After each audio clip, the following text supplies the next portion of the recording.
subhead 03. Yeah, yes, that's what they are. You don't look wrong, you just had a flow. Unless somebody brings it to your attention.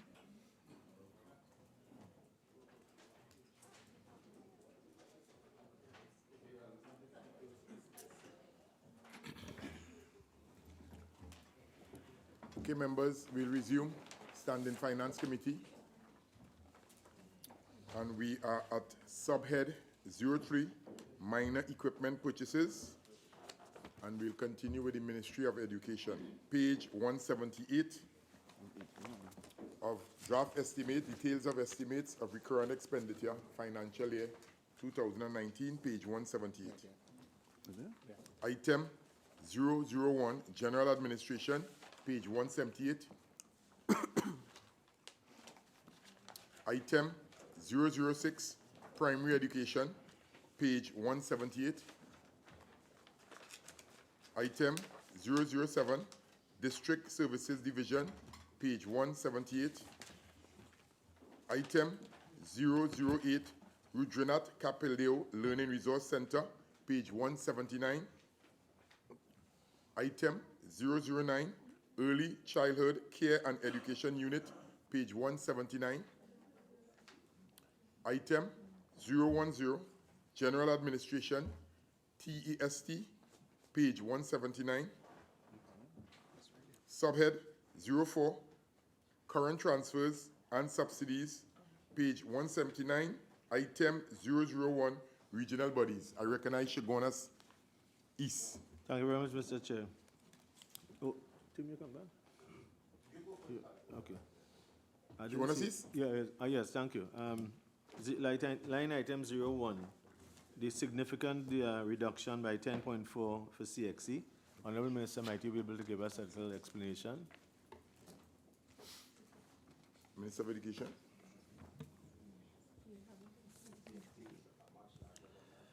It is the view of both the Ministry of Education and the Budget Division that this allocation is adequate. Regional Bodies. Adequate? It's adequate.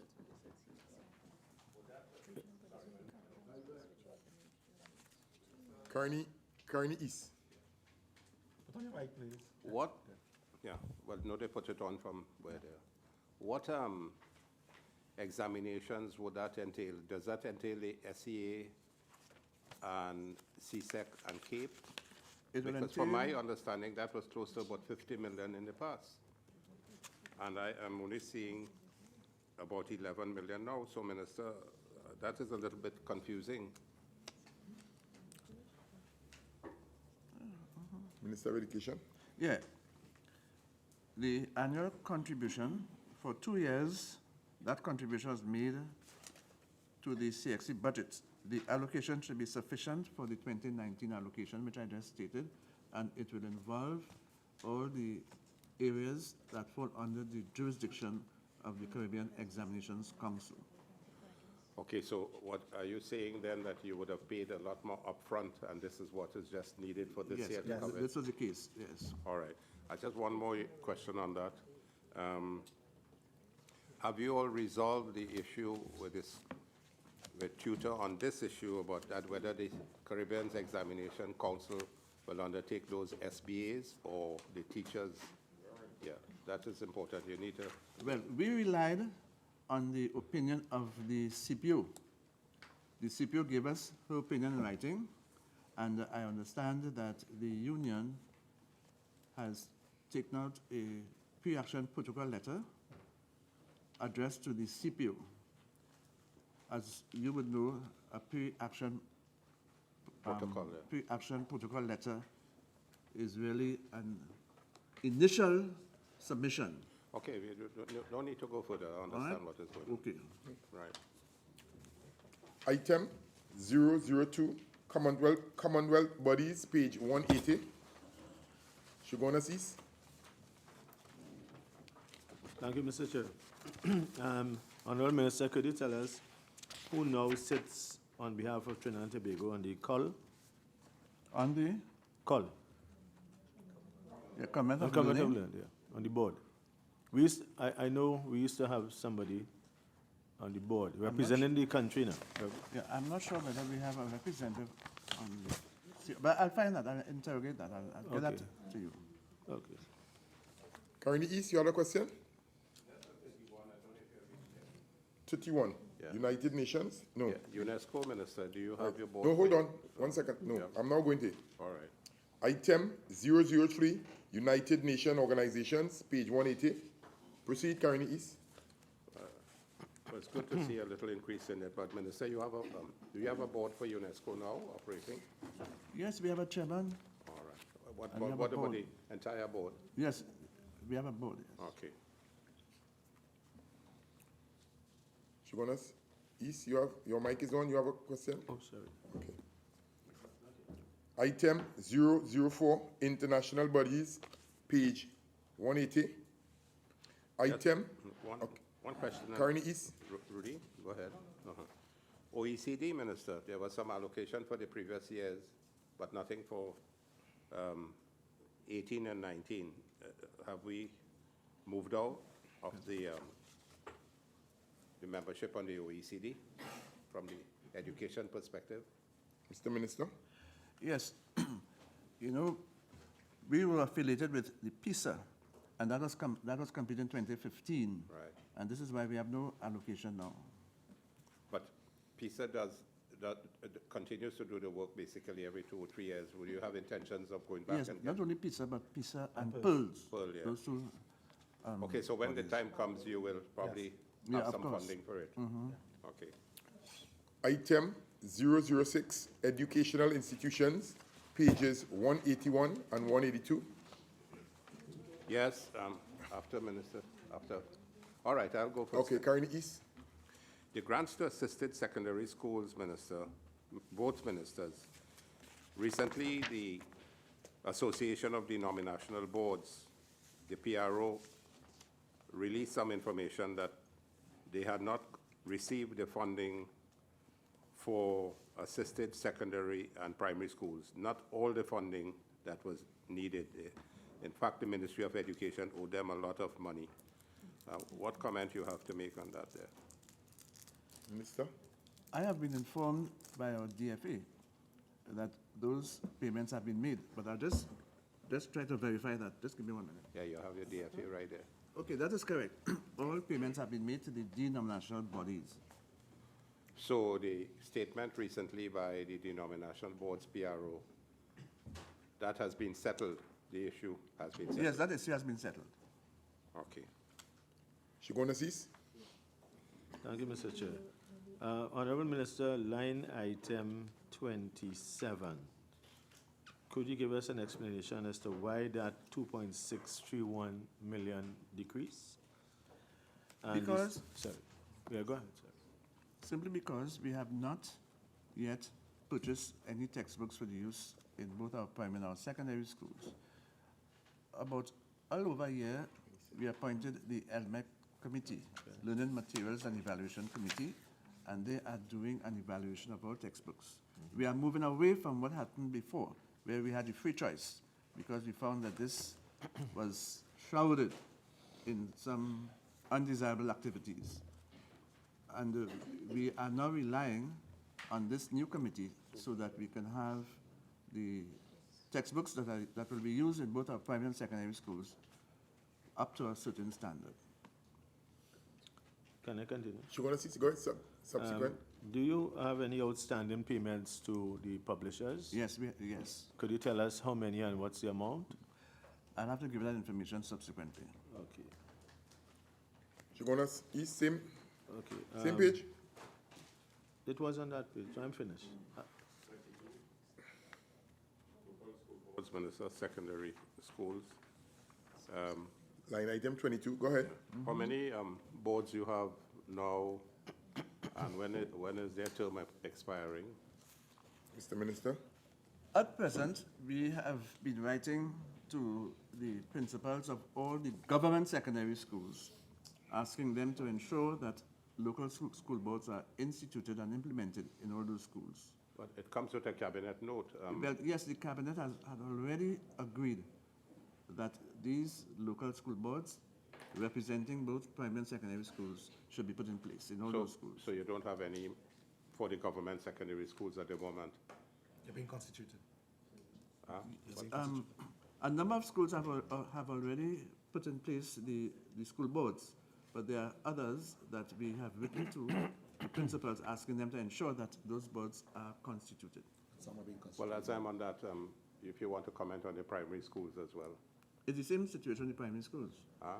It is the same situation with the government primary schools. schools. Now remember, these local school boards Work for both. reside only in the government schools. Yes, I know that. All right. Kumoto Manzelena. Thank you. Mr. Chair. Honorable Minister, I have a couple line items. The first one, line item 26. Could you tell me what this line item specifically deals with? Special Education Resources Program. That's the one? Okay. Minister, 26. Again, I stated just now that we have formed the LMEC Committee, Learning Enhancement and Materials Committee, Learning Evaluation and Materials Committee, and it is also looking at all aspects of school supplies, including material for schools that will aid in our efforts at ensuring that our children with special needs are taken care of. Member Fisher gonna cease. Thank you. Just a follow-up before I ask the other question. How many members constitute the LMEC? We have a committee about 8 or 9. Okay. It's about that. It is headed by Mr. Peter O'Neill, a former chief education Yes, officer. I know Peter. Will they be considering e-books as well? Yes, they will be considering that. Okay. So the other question was, with respect to what Dr. Gopi Singh had asked, just a follow-up. Is it true to say that members of parliament are being written or have been written from the Ministry of Education asking to submit names for Yes. school boards? Yes. I have been hearing that, but I have not received any Do communication. you have any from- government schools in your area? Yes, I do. I have 3 secondary schools, about 5 primary schools. And you have not received any correspondence? No. I don't know how near my... Okay, I will make sure that that situation is rectified. Okay. Right. So can we move on now? That's But, Mr. Chair, Honorable Chair, the grants to government secondary schools, Minister, and Which line item are you on? 24 and grants to government secondary schools. yeah, 24 and 29 together. In 2018, the estimate was 80 million for secondary schools, but you only utilized 31.5. What prevented you from giving the full amount so that you could have helped these schools a little more? Something happened, but you put back the 80 million. Well, first of all, let me say that in 2018, fiscal 2018, the expenditure was $50.2 million. That was the actual expenditure in 2018. And as a result of this, we have allocated $48.5 million in 2019, fiscal 2019.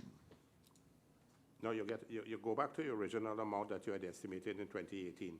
So you're perhaps wanting to indicate to us that the reason why you only paid 31,500,000 was because of your budgetary curtailment. No, I'm saying that the revised estimate for 2018 was 31.5 million, but we actually spent 50.2 million.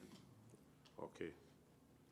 But no, but it's only 31,500,000 showing here. That was the estimate. That Oh, was the okay. estimate. But Okay. the actual expenditure was 50.2 million. Still falling short of the 80 million. Of the? 80 million that was... Yes, but if we spent only 50.2 million in the previous year, it is reasonable to assume No, that you spent 73 million. we can cut on our expenditure. You spent 73 million in 2017. Yes, but you remember, we have to ensure that our financial resources that's- are employed in such a way that everybody will benefit. So where we cut a little bit here, other areas will improve. Right, okay, you explained it because of the shortage of funding. And the same thing for the primary schools as well? Which line item are you on? 29 grants to students. Yeah. Yes, and we, again, have the view that the allocation of 11.2 million is sufficient. Yeah, okay. We hope that they get it. Orupuch East, still have a question? Kumutu Manzilina? Sir, Chair, Mr. Chair, just advise that I have questions on 181 and on page 182, because it's the same line item, so. No, I want to just ask some on the same page. No, one second, hold on. I think Kumutu Manzilina is on the floor right now. So I'll come back to you after going to Shogunas East, then I'll come back to you, Karani East. So Kumutu Manzilina, unless you want to give way. You want, is a continuation? Go ahead and I'll come back after him. You want to go ahead? No, you go ahead then. No, All right, okay. you go ahead. You proceed. Line item 29, grants for students enroll at private special schools. Are these special learning needs, children for special learning needs, Honorable Minister? Yes, there are 12, 13, 14 special schools that we give assistance to. Those are schools where students are enrolled, students with special needs are enrolled. All right, excellent. Going on to line item 62 and 63, that's on page 182. 62 and 63. I noticed there are no allocations, and I wanted to ask why. School of Nursing. And student nurses stipend. Yes, that funding was included in COSTAT's vote. Right, so I should go on as East. Chairman. Honorable Minister, with the frequency of earthquakes we are experiencing in Trinidad and also with our other CARICOM colleagues, do you think that this $3 million allocation to the Seismic Research Center is sufficient? What line On item? which line item? I is am that? on line item 36. 36. Just give me 1 minute. Okay. Seismic Research is, Says graphic research, yeah. line item 36. It's called Seismic Research. Yeah. There's no change in the allocation. This research center is funded by all governments of the region. Yeah. It is funded by all governments of the region and is the official source of information for earthquakes and volcanoes in the English-speaking Caribbean. Yeah. Minister, And therefore, just let me sorry, add, please. sorry.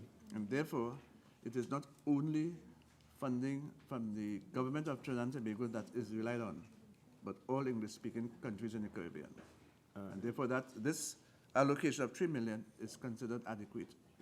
The contribution of the government of Trinidad and Tobago. Follow?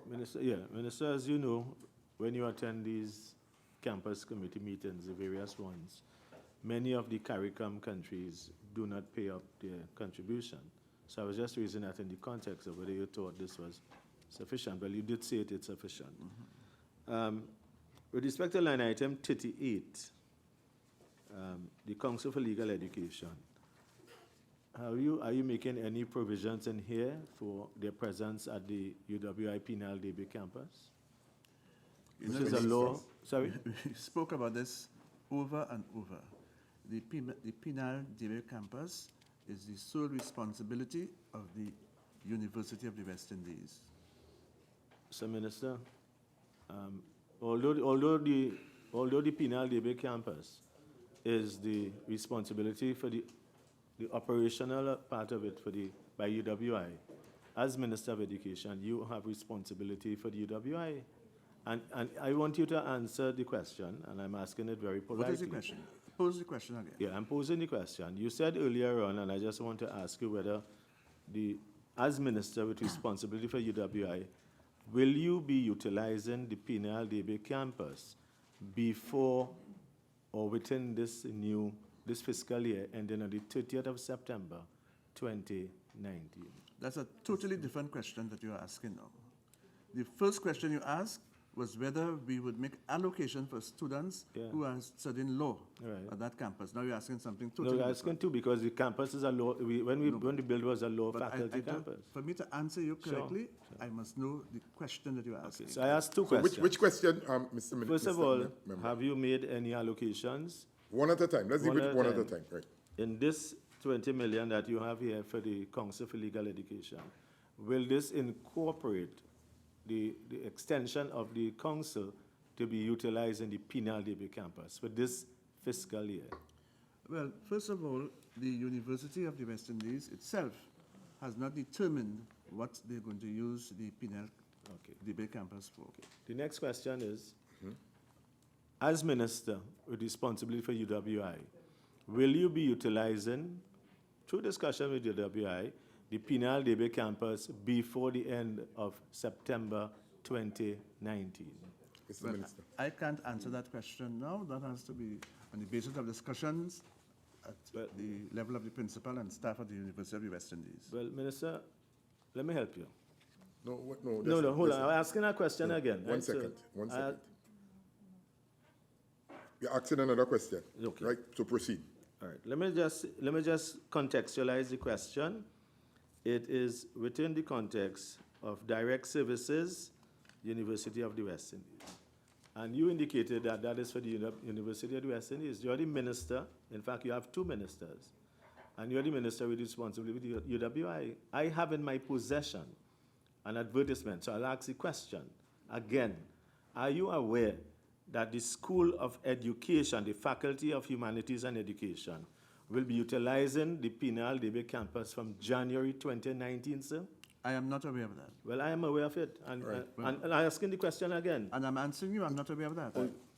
Right, so he has answered the question. So let me ask you. Right, you have another question? Yes, I have another Proceed. question. A third question on the same issue? Yeah, because you see, the question I want to ask is, are you aware that the Pinal DB campus will be used for the postgraduate diploma in education in 2019? You're asking some diploma in education, you're asking? Yes. No, I'm not aware of that either. You know me and you did the bend. Right. Opuch Yes. East. Mr. Chairman, just a couple of short questions. Following on the last question, Mr. Minister, you may not be aware, but that DB campus falls into the constituency of Opuch East. So I have quite an interest here. At the signing and establishment of the campus, there was a memorandum of understanding between the government and the University of the West Indies as to what role it would play, what faculty, specifically the Faculty of Law. Has that changed to your knowledge? And if so, what has it changed to? Excuse, that question basically has been asked already. It's just that you're using a different subject format. But basically, the minister has already answered along those lines. Do you have an additional question? Yes. Proceed. Mr. Minister, when would this campus, to your knowledge, be open and operational? Again, that question has basically been asked already, and an answer has already been forthcoming to this committee under Then my I recollection. didn't discern that, but I'll take your, of course, your word. But my next question, which has not been asked already, on 45, I'm at the bottom of the page, Minister. Could you just elaborate on this funding as the a UE Bachelor of Arts degree special in music? What that is about? Is it to supplement a degree program? Is it students? Is it a scholarship? What exactly that is about, please? Mr. Minister. It is simply a degree program that leads to a Bachelor of Science degree in music. And that, we had an allocation in our 2018 estimates of 60 million. Sorry, of 60,000, 60,000, and we have also included the same amount in 2019 allocation. Minister, if you could not know necessarily, but furnish in writing through the ministry, some information on the number of students who have attended this over the last couple of years, how much have graduated and so on, I'll appreciate that. Okay, I'll be happy to furnish you that Thank you very information. much. Too kind. Right. Kumutu Manzalina, you still in? Yes. Go ahead. Thank you. And then I'll have Shogunas East, and then I'll come to Karani East. All right, okay. Honorable Minister, line item 51. There's a decreased allocation for the higher education loan program. Could you explain why is there a decrease? Is it that there's no demand for it as a result of a reduced gate? Mr. Minister. As a result of, you're making a statement there which... I'm asking. I'm not making a Yeah, statement. You made a statement with respect to gate. Well, if you're asking for a loan, I know that person. This is a minimal decrease. The Health Economics Unit works No, no, no. So it's line item 51. 51. Which one? Line, 51. line item 51. 51, all right. Higher education loan program. A decrease of Help. 3.7.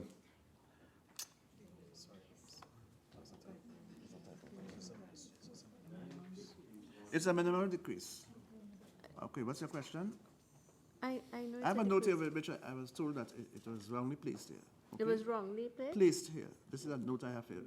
Okay, and 55, what is this, reserve, search fund for? 54. 55. Higher education research fund. Line item 55, Mr. Minister.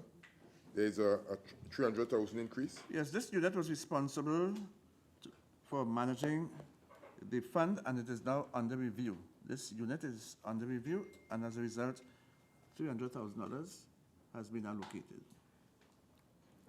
Shogunus East. Thank you very much, Mr. Chairman. Honourable Minister, I'm trying to understand what you said just now with respect to the HELP, line 51.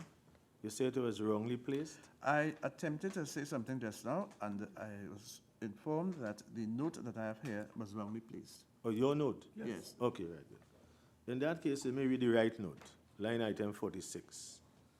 There has been a 33% decrease in the budgetary allocation to the National Training Agency. Is it the intention of the ministry to close this entity? None at all. It is simply because the National Training Agency has a healthy bank balance. A very healthy bank balance. Okay. Line item 47, Go ahead, Chairman. go ahead. Much has been spoken continuously and ubiquitously as well, if I may say so, about line item 47, the Cocoa Research Unit. But it continues to hold steady in a holding pattern of 3.7. Given all that we have heard during the debate, Honourable Minister, do you think this is satisfactory for an entity like this that promotes the brand of cocoa from Trinidad and Tobago? Well, the information that is before us says that it is a satisfactory allocation. Perhaps when it is fully established and there's need for additional funding, we will apply to the Ministry of Finance for additional funding. Okay. Line item 48, 48. UTT. Given the circumstances with the University of Trinidad and Tobago, are you of the view that this is sufficient again? I know you might give me the same answer you gave me before. You find it sufficient. But just for the records, do you find this sufficient and appropriate to run the University of Trinidad and Tobago? Well, as we all know, UTT is undergoing some changes, structural changes, changes in its administration, changes in its offerings. And as a result of that, we have decided that the allocation of 200 million will be adequate for the present purposes. I suppose I will get that answer regularly, but anyway, I'll ask the question. Line item 56, Tobago Technology Center. Much has been spoken of with respect to Tobago and the expansion of the airport and the presence of sandals and the tourism product. What is responsible for this decrease of 1.5 million in the state-of-the-art technology center in Tobago? Because there were very few activities under this project in previous years. That is what? Yes, there were very little activity under this project in previous years, and as a result, we had a budgetary cut. Activity meaning, could you define what activity means, sir? Is it student enrollment? Is it classes? Is it programs? Student enrollment. Student enrollment. And in terms of offerings, the courses were undersubscribed. Okay, so I am asking the question again in the new context. Given the context and the details in the budget and the PSIP and the IDF and so on, do you consider this, do you want to, will you be recommending that this continue? Are you saying again that this, you find this sufficient? Personally, if you ask me, I don't find it so. All right. But what is your view on this? Yes, it is sufficient. To cater for the workforce needs and the the improvement in the workforce to We take the have- jobs? We have many activities that are going on in Tobago under tertiary education, especially in the area of technical vocational education. And we strongly believe that this allocation is sufficient. I'll come back. Carney East.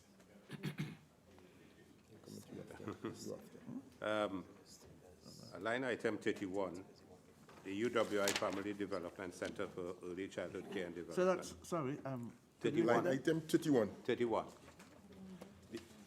The UWI Family Development Center. all right, just 1 minute, please. Take it there. All right, okay, You got it? yes. Right. Well, previously, we gave a grant of $1 million because they did a lot of research in early childhood education, which benefited the entire country. What is the reason for you stopping the grant and allocation for them, as evident in the, The project, Minister. the project has been completed. no, Minister, is the ongoing research program that they The have there. information that we have at the Ministry of Education is that project has been completed, and in other words, it has come to an end. Can I ask you to look into it again, because they do help with the improvement in early childhood education because of the tremendous research that they do there. And a grant of $1 million will help the entire country because of the significant work that they do in the research, which can be applied to the continued development of ECC. So that's number one. The grants for the expansion of Universal ECC 34. In 2017, you had allocated 20 million, and the estimate for 2018 was 18 million, but nothing was spent based on the revised estimates. Could you explain what is happening to that program? Because we boasted at one time we have universal early childhood education, and we were the first country in the world to have achieved that. What is the reason for stopping or ceasing the continued expansion of universal ECC, which I'm sure you want in your own heart as Mr. well? Minister. Yeah, I'll answer. Cabinet's approval for this program has expired, and the program is being rationalized by the Ministry of Education and will work with the allocation that is now made while we present another note to Cabinet for the continuation of this project. Let me just ask you directly, is it the intention of the Ministry of Education to continue with the private sector to collaborate and work together so that all over 36,000 children aged 3 and 4 will have their education, whether private or public? That is one area that is receiving the active attention of the Ministry of Education. There were some problems, and we're trying to iron out those problems. Right. I want to say that we look forward to your completion of that determination and for the implementation of the policy to bring everyone under that umbrella. The direct university services of 630 million. Line item. Line item 35. The Honorable Prime Minister, when he spoke about partnering with the University of the West Indies for the Couva Hospital, said that we were owing the University of the West Indies 200 million, and therefore was using the Couva Hospital with a 51% partnership from UWI to offset that 200 million. Where in this,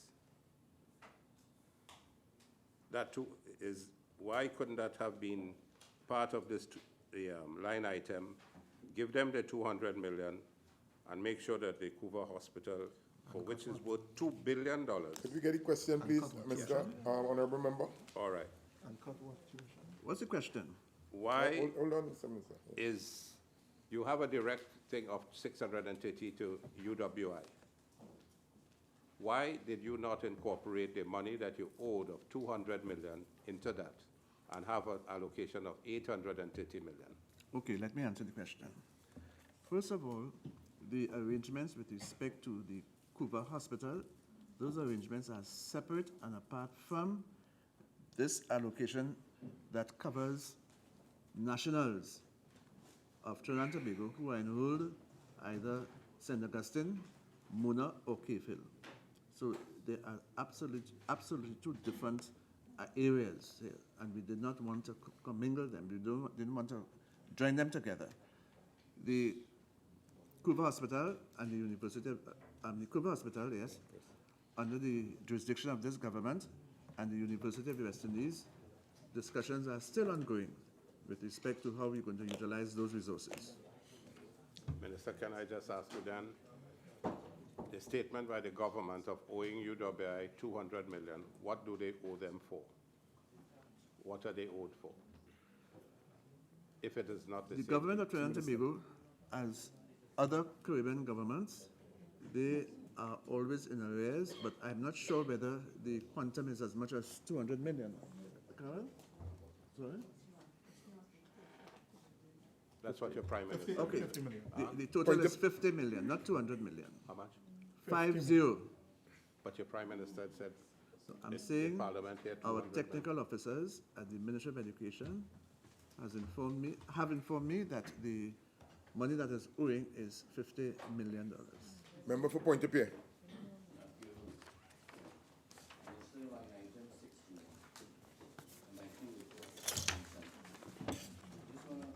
Is the mandate of that center still to certify unskilled workers, Mr. Minister. firstly? Just say that again, please, sir. That line The item work center, 61, What's the question? is the mandate of that center still to certify unskilled workers, unskilled tradespeople, MIC runs a number of workforce assessment center? MIC runs a number of programs that they are doing the assessment in conjunction with the NTA, National Training Agency. I can help with this. Yeah. Member, Chair through you to the member. Need to be careful how you're stating that, you asking that question. The issue is not unskilled workers. It is workers who possess skills but are not certified. Correct. So it is to certify workers So- who are able to perform the Correct. tasks, So that is what but is may not being, have had certification so to, it's being done at that center, correct? yeah. So the Member. question I would like to One ask. second, 1 second. Minister of Finance, please. Yeah, Pointe-a-Pierre. So the question I would like to ask, a follow-up in line item 61. Could you tell us how many individuals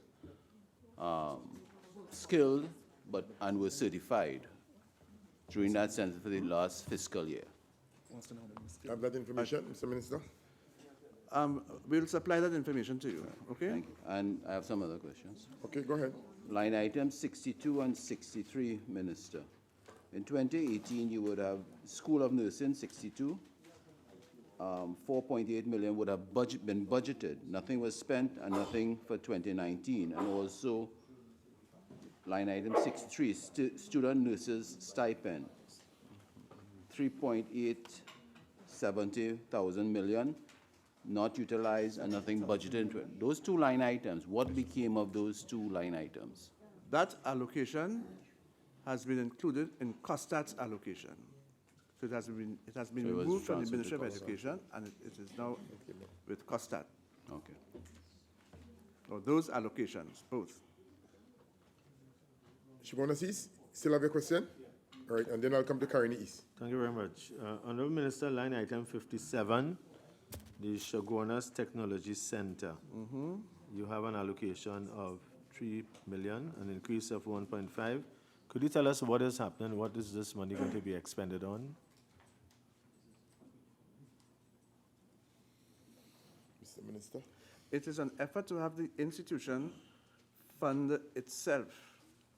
So in other words, this money is used for the operational expenses so that the institution should be able to fund its operational costs. But what is it, Chaguanas Technology Center? What is it?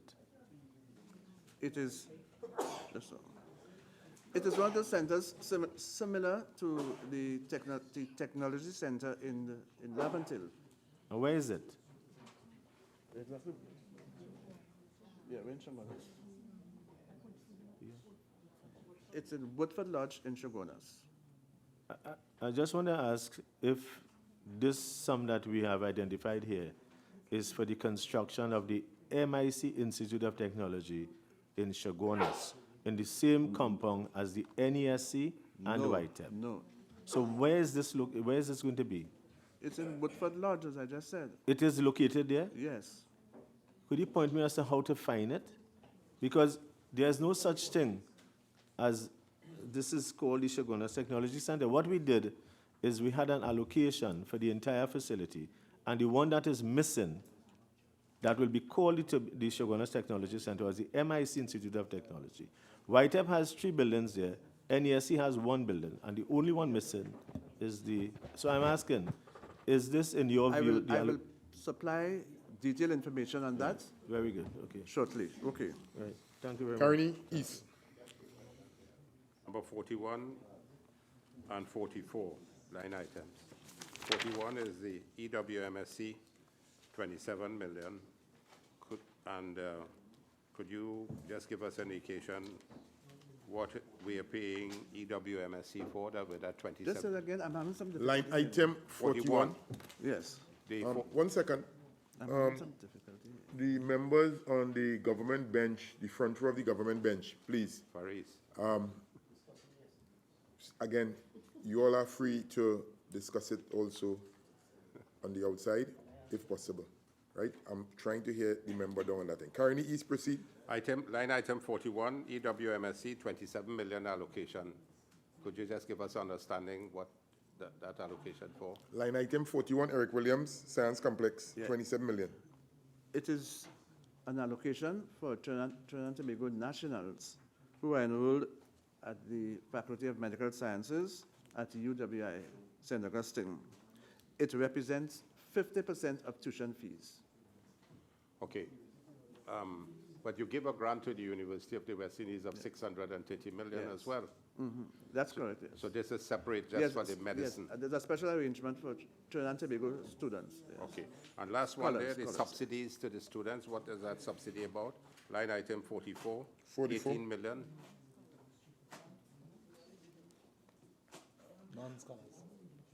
The first one is for scholars. Yeah. the second is- And this is for non-scholars pursuing studies in the School of Medicine, in the schools of veterinary science, dentistry, and pharmacy. Okay, thank you. Carney, Shogunas East. Thank you. Honorable Minister, with respect to the School of Dentistry, could you be able to say when it's due to be opened? Which line item are you referring to, sir? Would be the same Which line. Yeah, the Which- same one that my colleague referred to. The same Which line item. line item are you referring to, sir? 35? Pardon? 44. 44. 44. The 18 million for the dentistry. There is- vet For students. dentistry and medical students. Dentistry and vet and pharmacy. When is the vet school, when is the Just dentist? wait. Yes, sir. I'm having 2 persons as When is right. the, I'm recognizing Shogunas East. And your Yes. question is When based is it- on line item 44, yeah, when is the School of Dentistry going to be? School of Dentistry. And you're saying that from the information, Yeah, dentistry will cover in that line item. that's what the minister has. Minister, could you clarify? This refers to money that will be paid to scholars as an incentive, both scholars and non-scholars. It has nothing to do with the opening of the School of Dentistry. Okay, Chairman, I'll come back with that. It will be in the DP.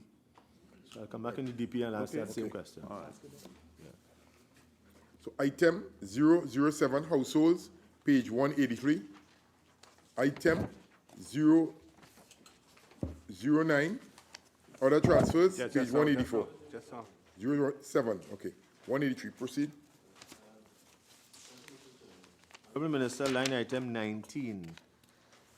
Given the fact that we have so many persons who need to be retooled, reskilled, who have lost their jobs, who will be applying for new jobs, is this, in your view, a sufficient? What is responsible for the decrease, will I ask first, of more than $500,000?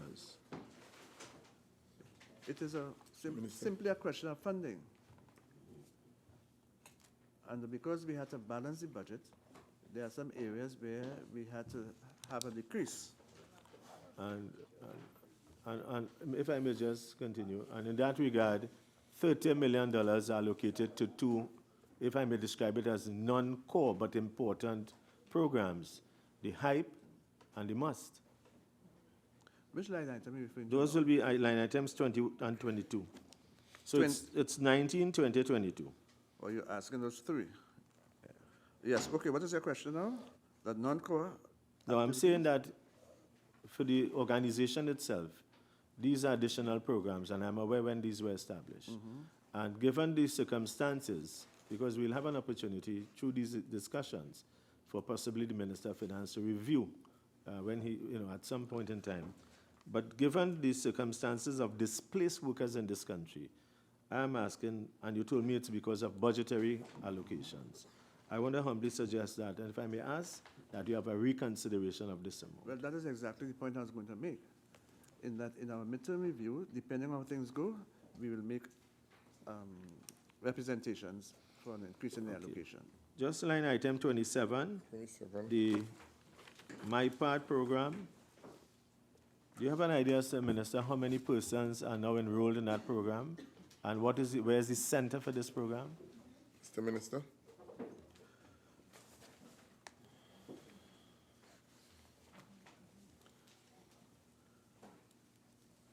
Currently, there are 28 students enrolled in this program. We are expecting to have an additional 25 enrolled in January 2019. And where And is it it is located? located in Cuba. Can you say what has happened to the relationship with My Part and the Puerto Presto Youth Camp and the Chatham Youth Camps? Well, only recently we had a discussion at our level in Ministry of Education with respect to these former youth camps, and we are looking at it. So at this point, I reserve any comment, any further comment on it until we have come up with a resolution. Okay.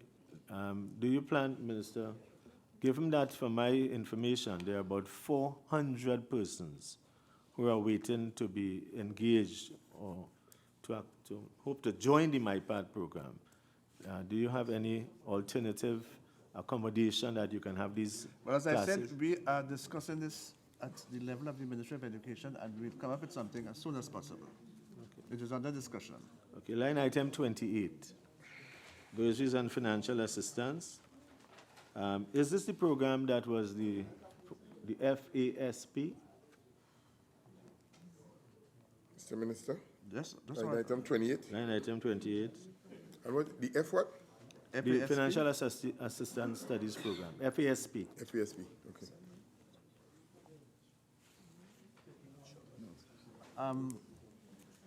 Shogunus East, Yes, sir. I will get a clarification on that for you. All right, and if you could also supply us with the details of who, the number of persons that were benefited from. Yeah, okay. this allocation. Carney East? 9 ministers, the allocation of 20 million to ECC, is that for payment of salaries or for what? Just one minute, just one minute, please. Page 09? 183, 09, 09, early childhood care and education. 20 million. The 20 million allocated there, the purpose.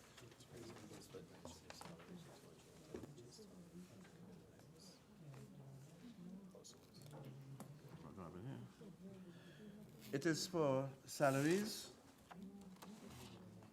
for administrative salaries for 210 teaching staff, and operational expenses, 59 early childhood centers. It also includes parent outreach program and traveling and vehicle maintenance. Thank you. And the other one on 25, the civil allocation, which is civil does great work, 20 million. Line item 25, civil, Is that for ECC as well too? 20 million allocation. Line item, what? How much? 25. 25.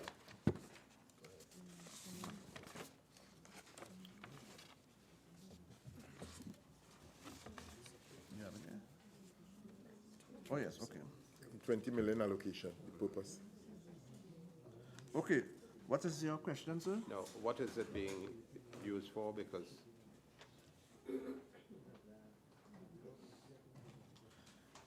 It is to help Serval in its programs. Serval offers a number of programs, training programs, programs that will deal with the attitudes in developing positive attitudes of students, apart from skill training, and it is used for these areas. Where does the help that Serval give for early childhood education, because they have a number of centers as well, where is that put in? Is that part of this as well? It might be, but just for clarification. No, that is not part of it. I understand it is in 09. If you look at 09, you will see that there is also an allocation of $20 million. So Serval gets some salary from there Yes. too? Okay. Thank you, Minister. Kumuto Manzelena? Yes, thank you, Chair. Honorable Minister, line item 18. Compared to 2017 actual, I see it's already a decrease in allocation. Could you advise why is it would you have such a low, a reduction in light of the fact that the government's trust is to boost the tourism industry? The Trinidad and Tobago Hospitality and Tourism Institute is now a private organization. And that is the reason. There was some restructuring done, and it is now a private institution. Right. Shigonas East, you? Okay, and Karani East, you're Yes, fine? We are good. Just the next page I'm waiting, Right. just for one question there. 180. Item 009, other transfers, page 184, and I recognize Shigonas East. Question, Honorable Minister. Thank you, Mr. Chairman. Is this unit earmarked to be, and I want to use the proper words that you have been using, is it earmarked to be reviewed and as such closed down? Line Another word for review? The distance, Distance Lane Secretariat. And notice there's a very, first of all, it was in 2018, 400, nothing used, and now you have a measly 100,000. Any reason why that is so? Distant learning.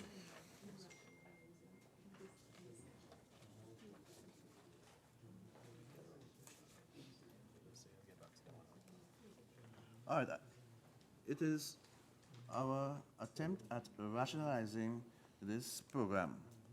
And because of that, we just wanted to give a small allocation of $100,000, and we will be coming with something that is more substantial. How many persons are employed in the You unit? understand? Only one person? One. Yes. Karani East?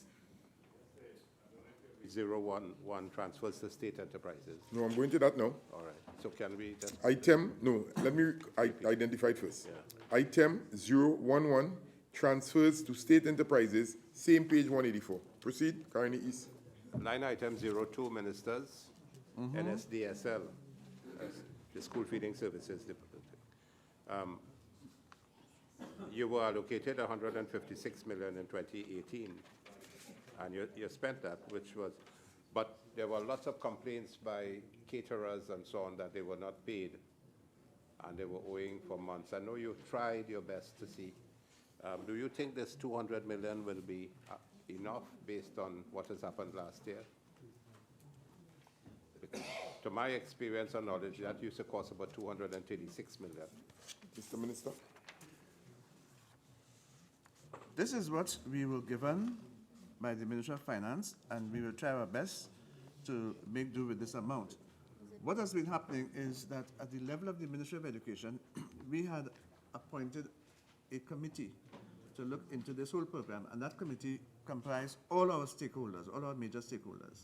As a result of its recommendation, we were able to cut back on the wastage that occurred. In fact, the committee reported that approximately 6,000 meals in excess were served every day. Not served, but were wasted. And we're trying our best to ensure that the program runs effectively, the program caters for those who are in need, and that we are going to cut out wastage. And if we succeed in that, perhaps this might be sufficient. I wish you success in that, Minister. Thank you very much. Karani, Shigona East? Honorable Minister, will this increase of $43.3 million be used to bring the outstanding debts up to date that has been owed for quite a while to the caterers? Member, The Minister of Finance will deal with that. there has been carryover of arrears from the UNC time. This $43 million is intended to break the back of that. That's why we've added $43 million to the allocation for this year. Well, I'm sure, Mr. Chairman, that will be good news for the caterers that they'll be paid up to Thank date. you. Thank you, I Mr. just want to ask another They question. will be happy, They'll be happy. like the pensioners, They'll be happy. Can you say by when they might get the payment? soon. Soon. Thank you very much, Mr. Chairman. I'm glad the Minister of Finance Nah, you ain't has getting now bring glad tidings to the caterers. And Question? Line item number 08, Naprima, Minister of Finance. Minister of let's hear- Education. Sorry, Sure. Minister of Education, can you indicate what is responsible for this significant drop in the allocation to YTEP? Budgetary constraints.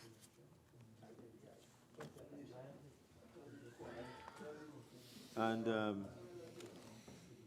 I suppose is the answer will be ditto for line items 07 and 09 too? Yes or no, Mr. Minister? Yes, it's the same, yes. Is that ditto going down Ditto. the road? Okay, Ditto. ditto. Okay. Subhead 06, current transfers to statutory boards and similar bodies, pages 184. Item 004, statutory boards, page 184. Shugona Aziz? Yeah, Honorable Minister, thank you, Mr. Chairman. Honorable Minister, could you indicate, while you say that there were budgetary constraints, how come we had an unspent amount of about 7 million, line item 56, cost that?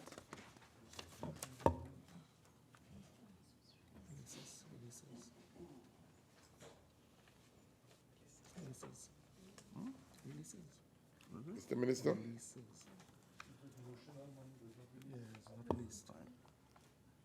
We did not have the releases.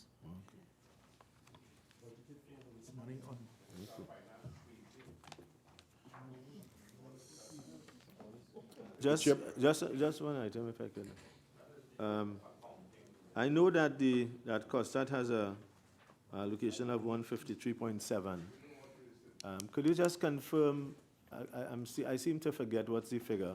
What's the rental for the Port of Spain facility, campus? Melville Lane? Yeah. How much it is a month? I can get that information for you. Does it sound like 1.3 million a month? I will get that information. Okay. I will get that accurate information. for Okay, you. thank you very much. Sub, Because that, The city campus, that's what you Subhead. right? I'm proceeding, members. Subhead Poon tip. No, I just said it in name of the no. You finish? members, please. Honorable members, we'll now move on to the draft estimates of the revenue and expenditure of the statutory boards and similar bodies and of the Trinidad and of the Tobago House of Assembly. 01, National Institute of Higher Education, Research, Science and Technology. Subhead 01, Personal Expenditure, page 153 of our new book, Revenue and Expenditure of the Statutory Boards and Similar Bodies of the Tobago House of Assembly, and we are on page 153. Okay. Item 001, General Administration, page 153. Shugona Aziz, you want me over there?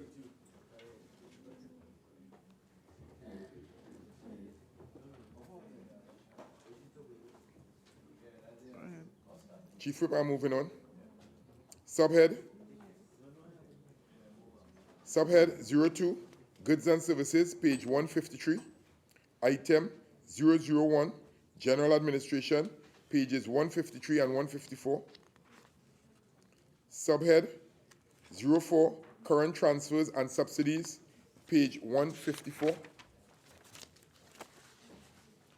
Item 007, Households, page 154. 12, Board of Industrial Training, Subhead 01, Personal Expenditure, page 159.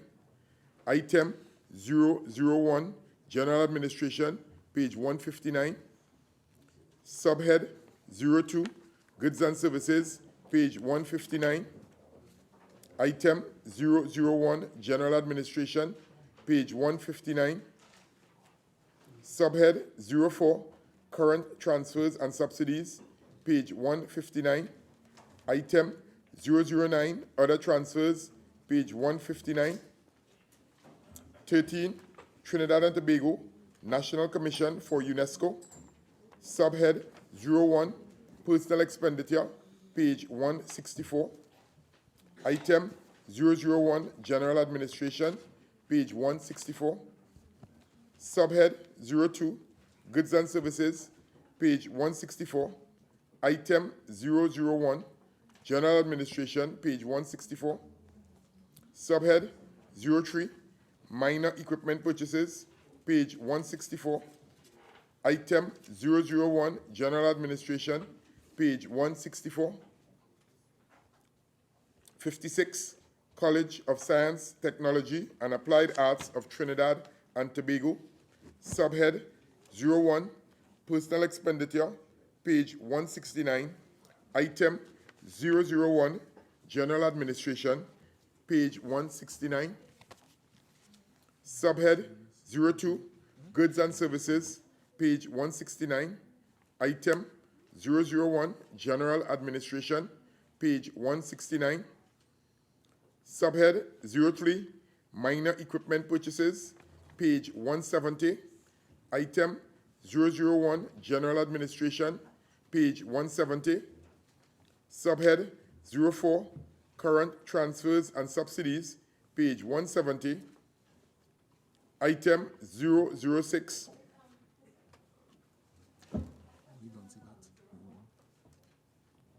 Thank you. right, on item 006, Yes. Educational Institutions, Yes, page 170, I recognize 170. Kumutu Manzelina. thank you.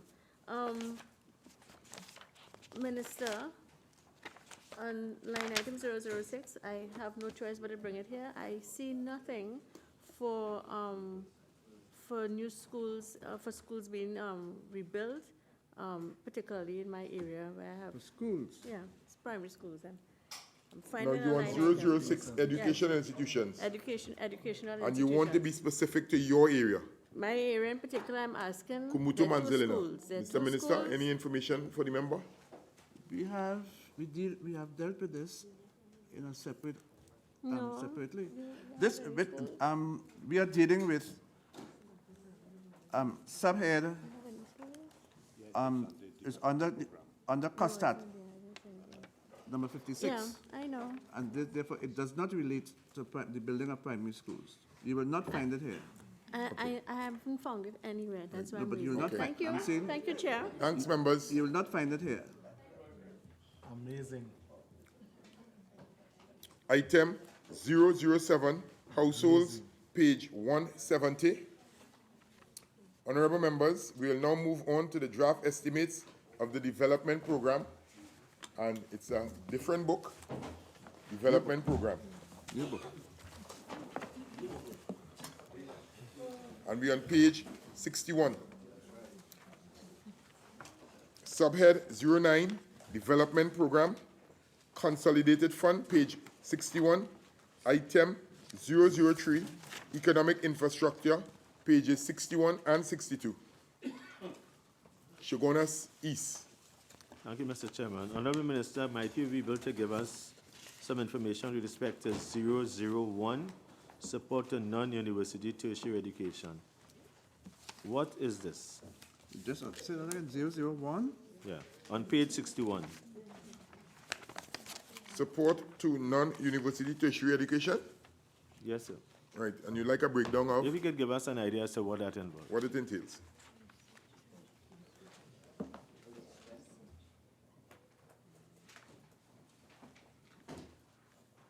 Can I ask the question again? No, it's all right. Okay, all right. I heard you well. Okay. These funds will be utilized to implement research projects. Does it have anything to do with the EDF? EDF? Yes, okay, yes. And then could you tell us, Honorable Minister, what were the projects, if you don't have the information, you could list it for us. What are the projects that would have accumulated this amount of 6 million, And what projects do you have in mind for the 2019? Okay, I will provide you with those in writing. Could you tell us, just for the information for me, how many persons do you have in this unit? We have 2 persons in this unit. Okay, all right. I'll go on to the next page. All right. Item 004, social infrastructure, pages 62 and 65. Item 005, multi. No man, John's- members.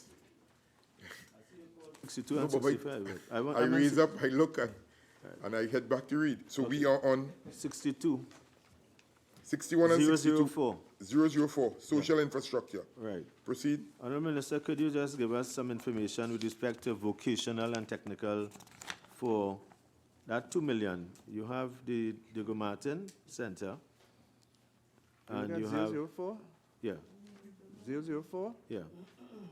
I just want to go to line item 002. Why has there been no allocation under this item Sandy Grandi. for San, yeah? The reason why there is no allocation is that simply this has been deferred till next year, next fiscal year. Okay. Again, she gonna cease? Right, I will, Supplemental? no, that's okay. I'll go on to page 64 when you allow me. Item, 5 on page 64. And the question would, We are on no, page no, no, 62. one second, let me call it first. Item 004, social infrastructure, pages 62 to 65. Now, Prima, is there you have a question? yes, 035, Library Technology Center. There's 1 million and nothing spent. Give me the number for the item. The number, 035. In the context of all the proposed developments for library, it would require technologically skilled residents of the area. Why is no money being spent for the Library Technology Center? Mr. Minister. The reason for Mr. this Minister. is that no funds were requested by MIC IT for this fiscal year.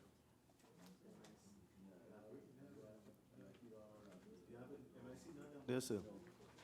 There's NESC. All right. No funds have been requested. So you just change And it. You In just- fact, I answered this question in both houses already, you know. No, well, you and that- didn't talk the last time. It involves the small number of persons who have applied. In terms of library in particular, you only had 1 person who had applied. And because of this, it was decided that it will close down that center and allow persons who are interested in this form of education, technical vocational education, to move on to another campus. And that is the reason. But, She go- Mr. Chairman, she gonna cease? just, but, Mr. Chairman, Honorable Minister, based on what you're saying, it doesn't sound congruent with 046 line item. 046? Upgrade of NESC Technology Center, library. The problem is, as I've stated before, in library, the enrollment was very, very, very small. And that is the reality. You know, Mr. Chairman, I just want to make a comment on this, if you wouldn't mind. Yes, go ahead.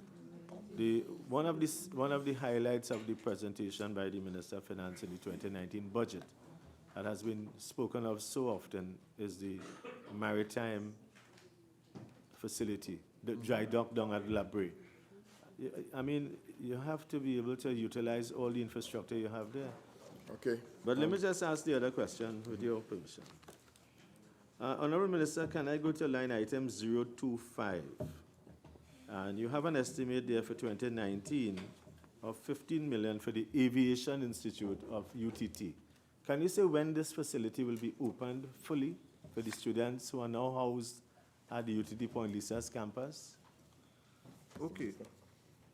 This institute is almost fully completed. It is about 98% completed.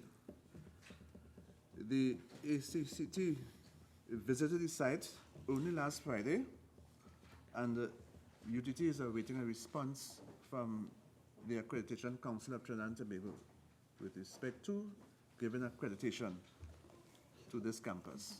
So as soon as that has been done, we'll endeavor to have this institute function as soon as possible. Very good. Which West?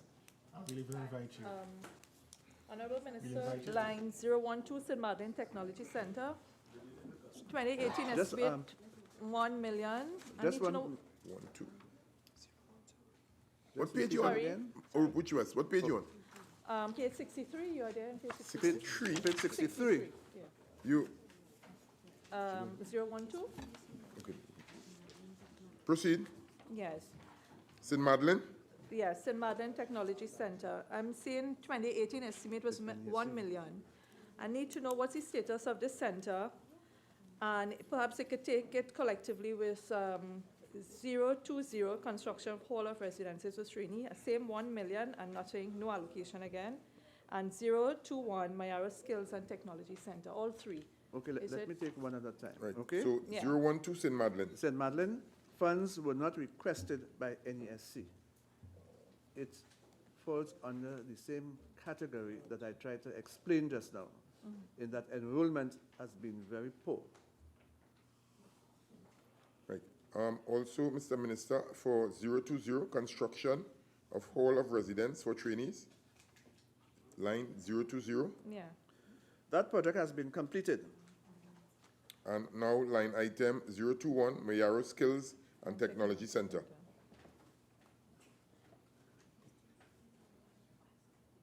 Zero to one. Again, we don't have any budgetary allocation for that. And well, there's a question of no funding, but last year, the $1 million that was allocated, those funds were transferred to another area. La Prima, same, Yes. The issue about library and only 2 students, and therefore they had to close down the center. I'm reading in the budget speech where the Minister of Finance said substantial again, business member, opportunities. again, we need to be, the question, no, in terms of the procedure. If we do not have the technology skills, how are we going to assist the people of library when we are told that about 10,000 jobs will be created in the area, given that they complain that people from outside get the jobs?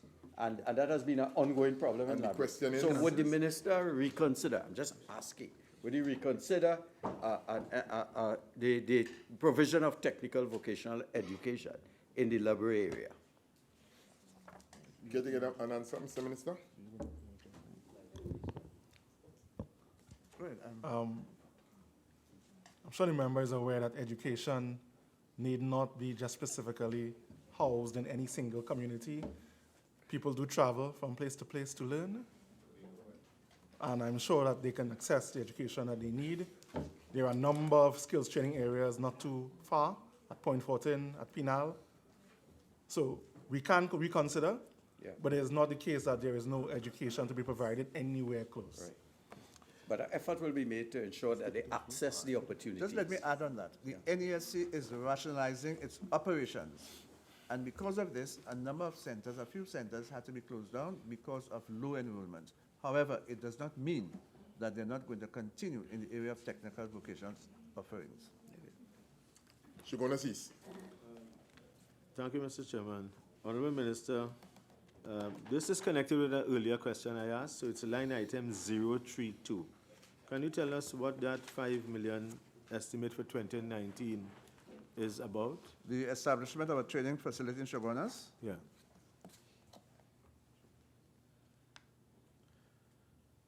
this refers to the establishment of the aviation campus. No, sir. We finished that. That is finished that. 025. We are 032. 032. Establishment of a training That's really the facility, MIC. Shogunas. That's the Oh, MIC. oh, yes, okay, all right. Is it the MIC, sir? Yes, So I to be could ask- utilized to construct the MIC Technology Center or upgrade the works to NESC Center. Okay, just one more. Line items 024. I'm trying to understand this. Higher. Goldsboro, Tobago. No allocation at all for 17, 18 revised, $1.5 million for Goldsboro. What is that money for? And has that a cabinet approval? This is intended for infrastructural work at Goldsboro in Tobago. Is it a cabinet approved Of course, proposal? yes, Cabinet yes. approved. And what do you plan? Sorry. Go ahead. What do you plan to do in NESC in the east as opposed to the Whitep MIC in the East, west? in Tobago East, you're referring to? Yeah, this is in Tobago East. Yeah. All right, so state your question again. I'm saying the works that you're going to be doing at the NESC Goldsboro, what is it towards? Enhancement, but yes, towards what? When Is it we going to s- be complementary to what is When happening? we visited that campus earlier this year, we were shown a facility that catered for mechanical engineering, and the work that was being done was of a real high standard. Very good. And we are going to pursue that and give as much information, not as much support to that campus as much as possible. Because it might help the shipping line, you know, our local, when it breaks down, they could help you there. But Currently we just- East.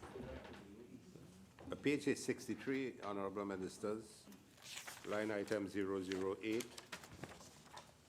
I see you have a line item establishment of UTT. But UTT has been established a long time. Well, that is a line item that has been there all the time. Yeah, but you put an estimate for it for 4 million, but that's not for establishment. Establishment is finished already, it's established. So something is wrong there. This is for the establishment of the aviation center that falls. No, you have another vote for it. What is the note I have here? Yeah. The aviation center is on the next page. You enjoying yourself too much? That's 15 million for that. I might disinvite Hold you. on, hold on, hold on. Where we at now? Page, we asking, Mr. Chair, 63, page 63, 008, establishment of UTT, an allocation of 4 million. There was an allocation of 15 million last year, and under the revised estimate, it shows nothing. So whether, but what I'm asking, how you establishing UTT when it has already been established already, and you have an allocation? All right, hold on, all right. All right, I'll get information for you. All right. Something is wrong somewhere. Item 005,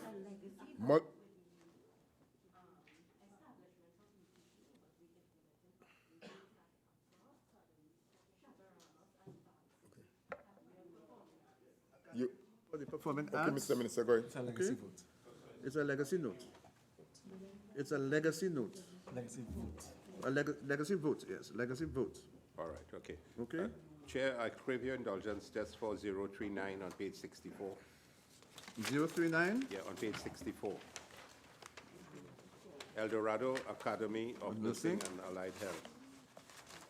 There was allocation in 2018, 5 million. Nothing on the revised estimate, but you brought back on 3 million.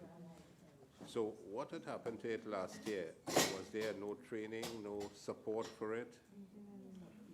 Mr. Minister? That's a nursing school we speak about all the time. that nursing facility in El Dorado is one of the flagship achievements of COSTAT.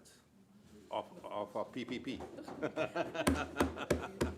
And Okay. this allocation will be used to upgrade the facility. Wait, no, you actually did something. Item All right, 005. I need to write that down. Let's move on, colleagues. Item 005, multi-sectoral and other services, pages 65 and 66. Shugona, your hand is up? Yeah. Proceed. Thank you. Thank you, Mr. Chairman. Honorable Minister, could you give us a little update with respect to line item 037 after $39 million? If you check it, you'll see 9 was allocated, then 30, then 10 spent, and you have allocation at 20. What's the status of the school improvement project in Laventil community? Well, I want to know how it has been performing, how it has been doing. Because we support it's a commendable project. It is one of the major achievements of this ministry. It is a project of which we are very proud. It is intended to assist students and teachers and parents in the private areas. It focuses on 4 major planks. If you want me to repeat because we repeat it over and over again. Yeah, no. And the program is progressing very well.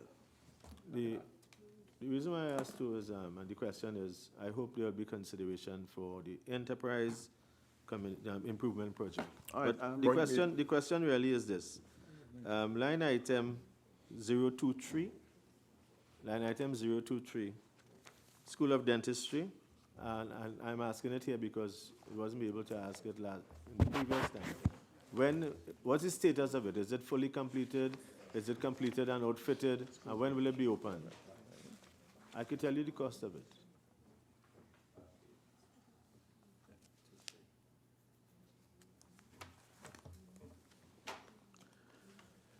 Mr. Minister? The project is on the verge of being completed, and as a result, we did not need any further funding.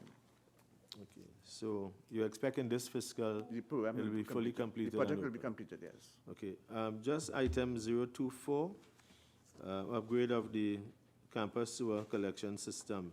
This could be a serious problem if it is not attended to. I'm just asking the question because 11.6 million was allocated, none was spent in 2018, and we are allocating 13.6. What plans do you have to engage in this? The line item is 024. The first bit of information I would like to share with you is that Cabinet has approved the sum of $13.6 million for this project.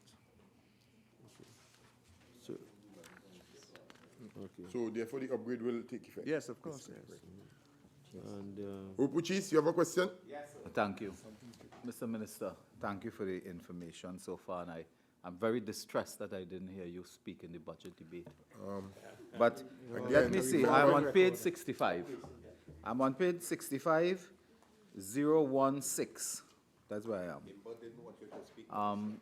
Mr. Minister, I see here an estimate in 2018 of 10 million, but you had revised that to 800,000. But 800,000, of course, is not your actual expenditure. It is the revised for the year, so that may change when all the accounts are in. But, Minister, given that you revised from 10 million to 800,000, could you not have used that money there to complete the Ramai Trace Hindu School in Debi? My question. I saw the money not being Mr. used. Minister, you could shed light there? Could have been used. That's a long question. We'll have some information for you subsequently. You have your hand up. thank you, Mr. Chairman. Line item 027, the Okay, building of the International Fine Cocoa Innovation Center. Could you indicate where this center is going to be housed, located? Well, we are still having discussions with the University of the West Indies where this is concerned, but we made sure to have an allocation of 6.8 million for this. Okay. And the other item I wanted to ask, 019, could you say what are some of these developmental works that the UWI may have asked for 6.8? Is it 6.8? Sorry, for 8 million, my apologies. This it falls under chemical engineering, block 13. Chemical Upgrade? engineering, Upgrade? yes. Upgrade. No, I know you used to be you're a professor. There are some, Infrastructure Development Fund, page 185, item 004, Social Infrastructure, pages 185 to 188. Item 005, Multi-Sectoral and Other Services, page 188.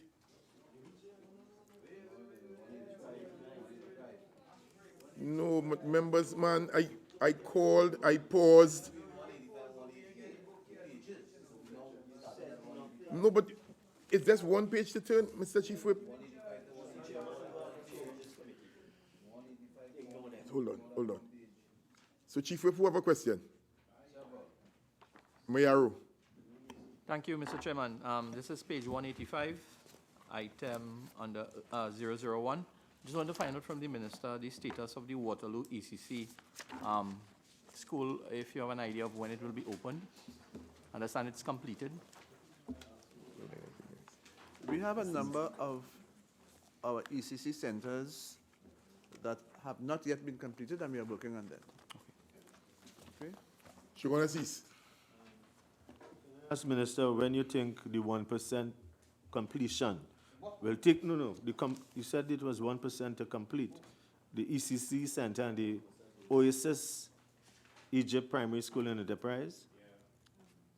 What's the question? No, When will it be again, completed? member, again. No, well, I was asking the ECC, and the line item there is 001. 001 line item. Right, okay. When can I tell the constituents that the center will be completed and opened? You will get that information soon. I'll be able to make a statement soon on that. Excellent, thank you. Right, I'm going And to, the other item, can I go to page 187? proceed. 041, 90.7 million to UTT. Honorable Minister, do you consider that sufficient, given the fact that you want to open this signature Tamana campus? What's the Mr. question Minister. you're asking? The line item 041, the allocation in 2019 of, because you have a reduction of almost $30 million there from the 2018. And the question I was asking is this enough to complete your signature campus? Again, the information that at is Waller Field.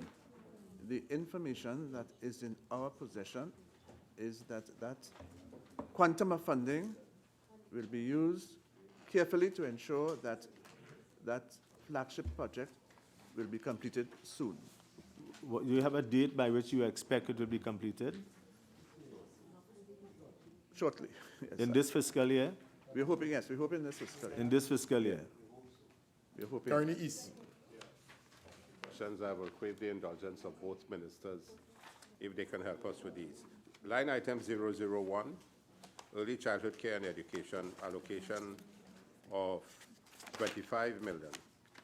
Ministers, as far as I am aware, there are 44 early childhood education centers at varying levels of completion and a certain percentage to be completed. And these schools are under grass, vermin, things being stolen from them. Question, Some please. schools, I just want to ask you, Cypress Union was 80% completed. Egypt Village, which Minister spoke, Mr. Parry spoke about, 98%. La Hoqueta North, 44%. Maracas, 30%. A number of these are 30, 40%. How can 25 million work to complete 44 ECC centers? Well, I was hoping that you would come to the question. You took a long time to come to the question. Yeah, Proceed, we need Mr. a little Minister. answer. The allocation is for the completion of 5 priority ECC centers. How you did That allocation does not involve those schools that you have spoken about. That does not involve these schools. So where is your allocation for completion of these 44 ECC centers? Which That will be done in time. But this allocation here, this line item here, is with respect to 5 priority ECC centers. could you name them if it's possible? I will give you that subsequently. All right, okay, well, Oh, okay, that's all, I have it. Yeah, it's in the book. Mr. Bellevue Finance, hold on. ECC Center, right, Egypt Oasis ECC Center, okay. La Hoqueta North, Springvale SDMS, and Wallerfield ECC Center. What happened to the other Those are the 5 that we are catering for under this line item. Right. Point up here. Yeah, but Mr. Chair, I'm not finished. I Not want to finished, ask, okay. what happens to the other 39 that We will take Nobody care just- of them. he I've been answered saying that already. Over and over. But I'm not getting a clear answer. But I've given an answer. We will take care of them. Hold on. Mr. Minister, You all are he said filibustering the on that, answer a is very not clear. Could you important be issue. as clear as possible, please, as to when the others will be open? As soon as possible, those centers will be open as soon as possible. Since for 2 years now, you're saying that down from. Point up here. Thank you, Chair. Minister, page 187, under special education, line item 501, development of a school for special education at Pointe-a-Pierre. $1 million allocated in 2018, $100,000 was spent, $24,000 allocated for 2019. Could you shed some light what this is about, please? Because I know we had earmarked a special school in Immaculate Pointe-a-Pierre area, and that, could you shed some what this line item is about? Yes, this line item is to allow for funds to be used for payment of outstanding invoices and for planned maintenance Of what? of this school, this special school. Bo Puchis, still have a question? Yes. Mr. Minister, You're not familiar? 434, Page, page 186. Line item 434, line item 434, 434, 186. just 1 minute. I'm seeing a figure of 11 million to complete the Ramaitrace school. Could you indicate whether that is to complete construction or to pay outstanding bills to the contractor? Hindu is one of the schools that we are looking at, and again, very shortly, we'll be able to give you some information where that is concerned. I'm holding my breath. Thank you. Yes. Hoover South. Please do. Sorry, Mr. Minister. Hold on. Hoover South. Thank you very much, Mr. Chairman. 001, Early Childhood Care and Education.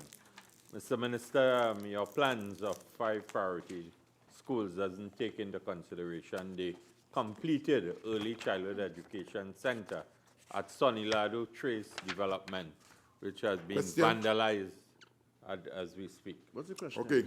He has already answered that particular Exactly. question. So we'll go now to Shogunas East. Just the development of the special education, line item 501. Development of a school for special ed at Pointe-a-Pierre. This seems to have started already. That is a school that is in existence. Okay. It's not a new school. Yeah, so it's this allocation is sufficient for it to continue? Yes, Okay. yes. And the line item 041, just a quick question. 041? Yeah, UTT. Does this figure include? Just hold on. Sorry. 041. Page 187. UTT main campus. Yeah, because What do you want to find out about it? I just want to find out, Minister of Finance spoke about rationalizing programs and facilities. This 90.7 million, does this rationalization mean that other offices may be closed and moved to Tamana? Does it mean that programs will be closed down and go to Tamana? And is there going to be a construction? Does this include construction for dormitory? I don't want to be premature in my answer to you. At this point, we have allocated 90.7 million, and we are hoping that those funds will be utilized for ongoing construction works with the hope that this flagship campus will be opened as soon as possible. Can I ask a question in Yes. follow-up? What will happen when this is open? What will happen to your Omira campus and your Valsine campus? And current, we'll cross that bridge when we reach it. Kumutu Manzilina. Thank you, Mr. Chair. Honorable Minister, line item 001, just on behalf of Member of Parliament for Hoover North, when will the Waterloo ECC Center be opened, it's already I have completed. answered this question a million times. A million And- times. Mr. Ministers, please. Again, 5 were identified that will be specifically open, and the others, information will be forthcoming as to the opening. So I think that the one you're identifying will be included in those. 373, Yes, sir. page. Same 185. Line item, primary, it's under primary. That school has been already constructed, and I just wanted to know if there will be any improvement or refurbishment, as in like them, You're dropping your 120. voice, and I'm having difficulty hearing you. 120. I'm linking one line item 120 and 373. The construction of the Manzanilla Government School is completed, but there still needs to have some refurbishment to it. I'm asking if this is included. And of course, I have not seen any line item for the construction of the San Chiquito Presbyterian School. The funds, $1 million here, are to be used to pay final accounts for the Manzanilla Primary School, Manzanilla Government Primary School. Fall under this regime.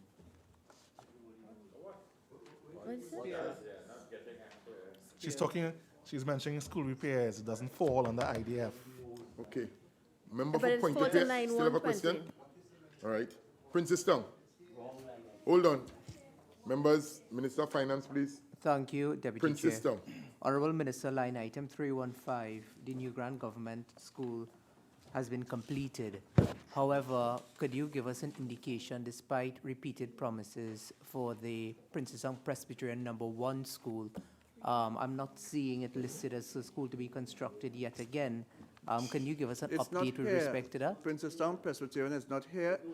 Line item 315 refers to New the Grand. New Grand Government Yes. School, and that is what we're talking about, not So, Princestown well, Presbyterian. that's what I'm saying. I'm seeing line item 315 in the there. constituency of It's Princetown. not there, that is not under consideration now. Okay. So, Minister, I just wanted to confirm that the school will not be built once again in this financial year. Mr. Chairman. That's what I'm trying to get at. Okay, 1 second. Princess Town, again, that school is not identified on the list here, so you cannot, and we cannot entertain a question on that particular item, school. We not, as representatives of our ask why our schools were not Well, included again, in the list? according No, to you the can't. schedule, it has to be itemized as a line item, or unless you pick it up on some other line item accordingly. In terms of specific, there are some specific schools mentioned here. Right. Princess Town. Mr. Deputy Chairman, with respect to line item 339, the construction of Lakshmi Girls Hindu College. 339? Yes. There was an estimate of 439,000. There's nothing in the revised estimates and nothing for 2019. Can you give us an update on that, and also an explanation, and also why is it appearing here, Lakshmi Girls Hindu College, 439 in the 2018 estimates, nothing in the revised estimate, and nothing in the estimates for 2019? And also, would the Parvati Girls and Shiva Boys College in the constituency of Siparia, Penal, be completed in this fiscal year? Again, remember, 339, we can go with the construction of Lakshmi Girls. Lakshmi Girls is a school that has been in operation for some time now. And because we could not facilitate all the schools, we have to prioritize for this fiscal year. I'm asking, why is it appearing here, Honorable Minister? It is appearing there, but there's no allocation for it. And But that's what I'm telling you. that's why I'm asking, And why I'm is it giving on the you- books? And I'm giving you, Because schools that should have been on the books are not there, like Parvati Girls and Shiva Boys, Ramai Trace, Reform Hindu. Princess Town. Princess. Princess Town. Couva, Carney East. Chair to the Minister. In 2018, that's a line item to the bottom, carried forward. 520 million was allocated for school construction, repairs, and so on. what line item are you referring to? That's at the bottom of page 187. And if you want to go to 188, the total, 521 million was allocated, and only 311 million was spent. You still have not told me No, what is the line You're item. identifying the total. Yes, identifying total, on page 188, total. So what my colleagues are asking, why were these schools not constructed when you had the funding available for it? You have not spent $210 million. Well, I don't know whether it is accurate for you to say that we had the funding. The question Imbo is didn't on give you the releases. funding? In budgeting, you know there's a big difference between what is budgeted and what is actually released. But Chairman, Minister of Finance. there should not be general questions here. Questions should be related to line items. Again, Mr. Minister, I was giving the member the opportunity, based on identifying the total, to see what road he was going down. So again, right, Mr. Honorable Member, I'll move on to Naparima. Prima. On page 186, 333, replacement construction of blocks within secondary school. And I'm just asking the question whether Barkpore East and West Secondary School, the blocks that have been damaged by the earthquake are included in this 25 million allocation. Minister. I stated earlier on that a separate allocation of $25 million has been made to deal with schools that have been afflicted by the earthquake. Right, and is Barkpore East and West included in that as far as you're aware? Thank you very much. Yes. Thank you.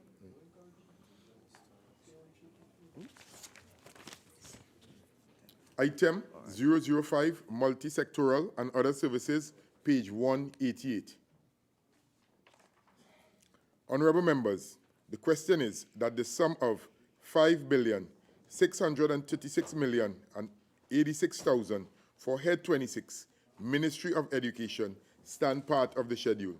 Those in favor say aye. Those against say no. I think the ayes have it. The sum of $5,636,086,000 for Head 26, Ministry of Education, now stands part of the schedule. Thank you, ministers, and also to the Permanent Secretary and all the senior executives at the Ministry of Education. Thanks for coming.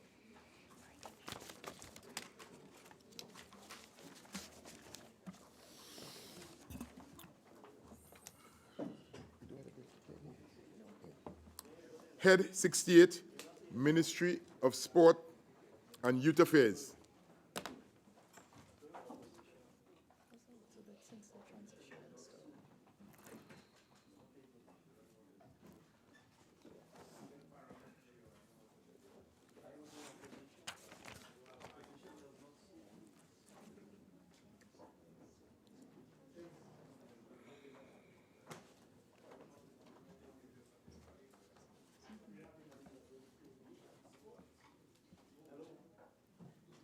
Head 86, Ministry of Sport and Youth Affairs. What I said? I said 86? My apologies. Head 68, Ministry of Sport and Youth Affairs. Head 68, Ministry of Sport and Youth Affairs, $293,800,000.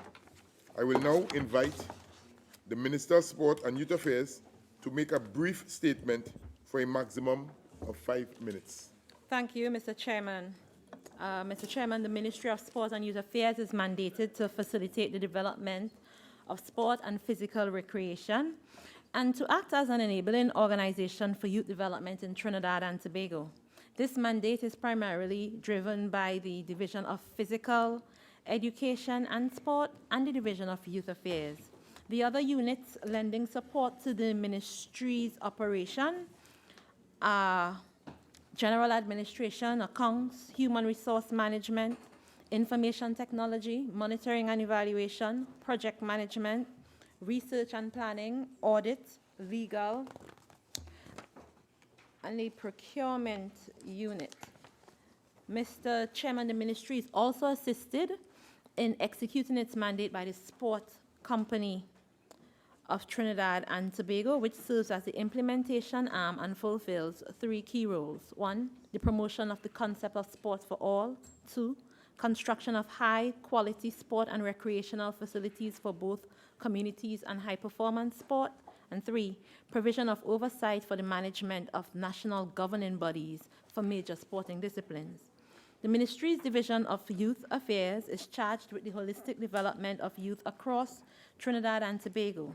In this respect, the division spearheads the implementation of programs for the development of youth in several endeavors, including leadership, education, and sport. The mandate of the division also speaks, among other things, to fostering increased youth engagement, involvement, and participation in changing the dialogue in respect of those espousing of negative perspectives on youth in today's society, as well as for forging partnerships and collaborations with other agencies of the state to address rehabilitation and reintegration of youth offenders and development of early prevention programs. The ministry's asset base comprises 22 sport and youth facilities under the purview of the Ministry of Sport and Youth Affairs and 10 sport facilities under the purview of the Sport Company.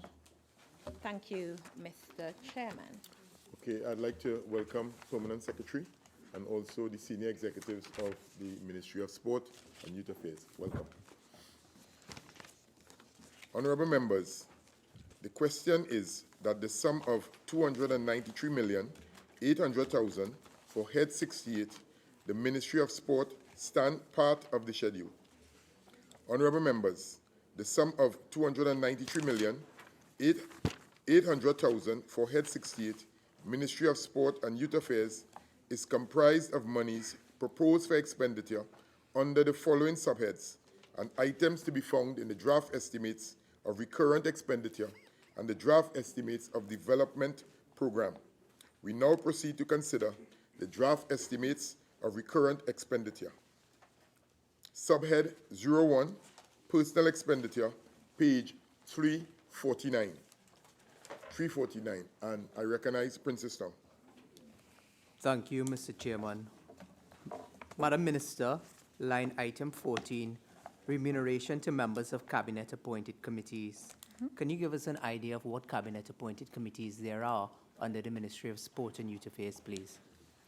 Over the past fiscal year, we've had the appointment of the Sport Commission, the committee to deal with the Sport Commission, and we have a newly cabinet-approved committee called the Youth Advisory Committee. So we now have two. There are two?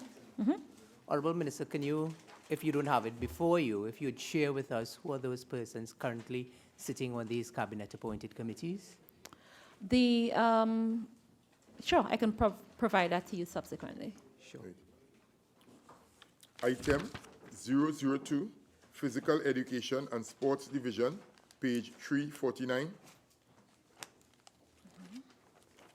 Item 005, Youth Affairs, page 350. Item 006, National Youth Development and Apprenticeship, page 350. Subhead 02, Goods and Services, page 351. Item 001, General Administration, Mayaro. Thank you.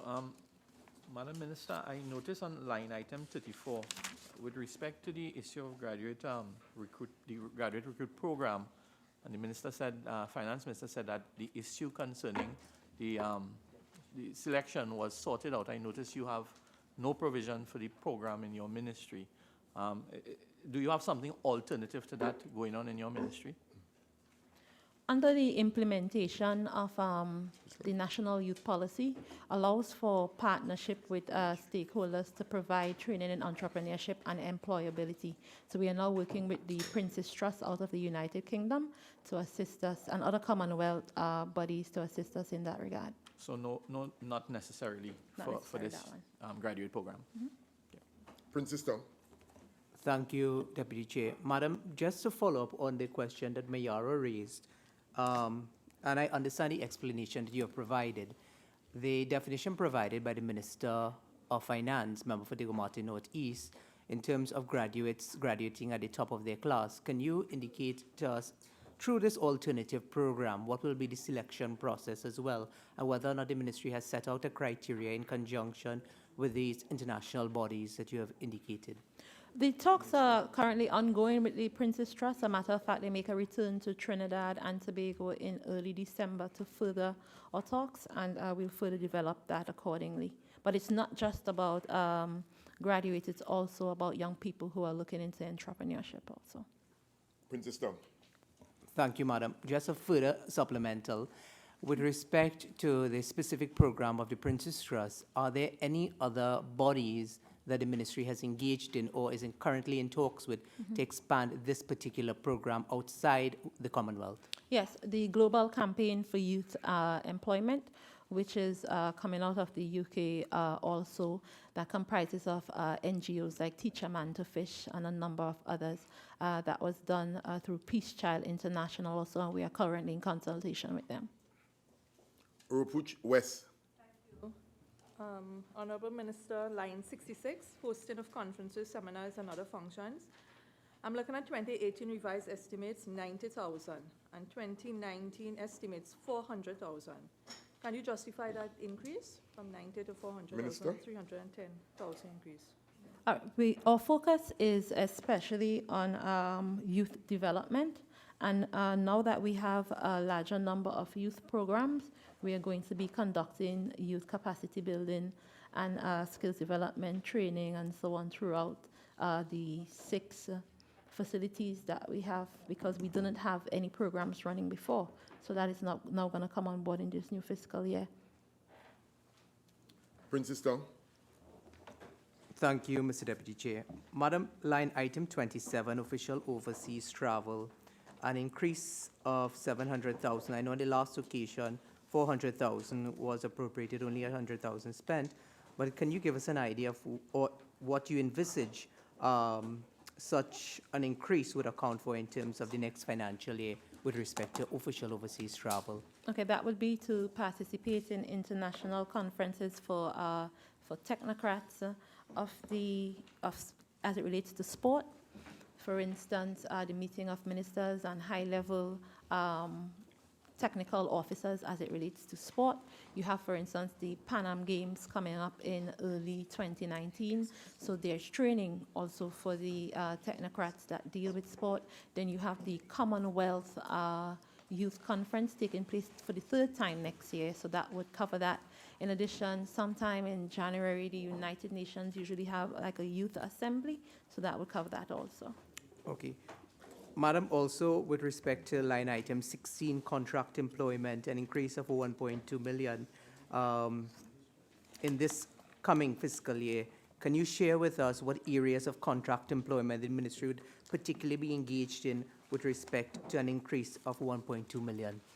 Okay, we have a number of positions that need to be filled as it relates to contract employment, spanning all the way from IT to the legal department in the ministry under the items I listed earlier for under general administration. So that would be covered there. Okay. Line item 37, if you would look at janitorial services, I think I raised this last year during the Standing Finance Committee of the amount being a significant amount. This year I'm seeing a decrease of 2.8 million in this particular regard. Can you share with us what would have accounted for the decrease, even though it was raised as a red flag last year of being very high? What would have accounted for this in terms of whether or not there's in-house services being provided? Well, I wouldn't call it a decrease, actually, because the 3.5 million that was spent on the revised estimate in 2018, that's to cover previous bills owed to MTS. So that was covered during this fiscal year. And MTS is still the current service provider? We take care of roughly 20-something facilities, I would have stated earlier. So you have different service providers throughout all facilities. Would you be able to provide us, Honorable Minister? But for general administration, which this vote speaks specifically to, it's MTS. Well, maybe when I come to the other areas, then I'll raise that. Sure. With respect to line item 62, promotions, publicity, and printing, an increase of 120,000. Could the Honorable Minister indicate whether or not there are any specific plans With respect to under general administration, I know you spoke about the youth policy and so on, whether or not these will directly impact such programs, and which particular programs? To be quite frank, this one speaks about general administration. So when you're advertising your HR positions for the contract positions and so on, this would speak to that. I think it's it also, for when you're advertising, when you have tendering and so on going on, I actually think it's a very slim budget for that kind of thing, but that's what we have to work with, so we had to make it work. Sure. Madam, if you'd allow me to go back to line item 16, just to have an idea of what is the current complement of contract employment right now in the Ministry of Sport and Youth Affairs under general administration. Where's the document I was reading? And also, possibly, if you can give us the proportion of contract employees to those who are actually on the establishment.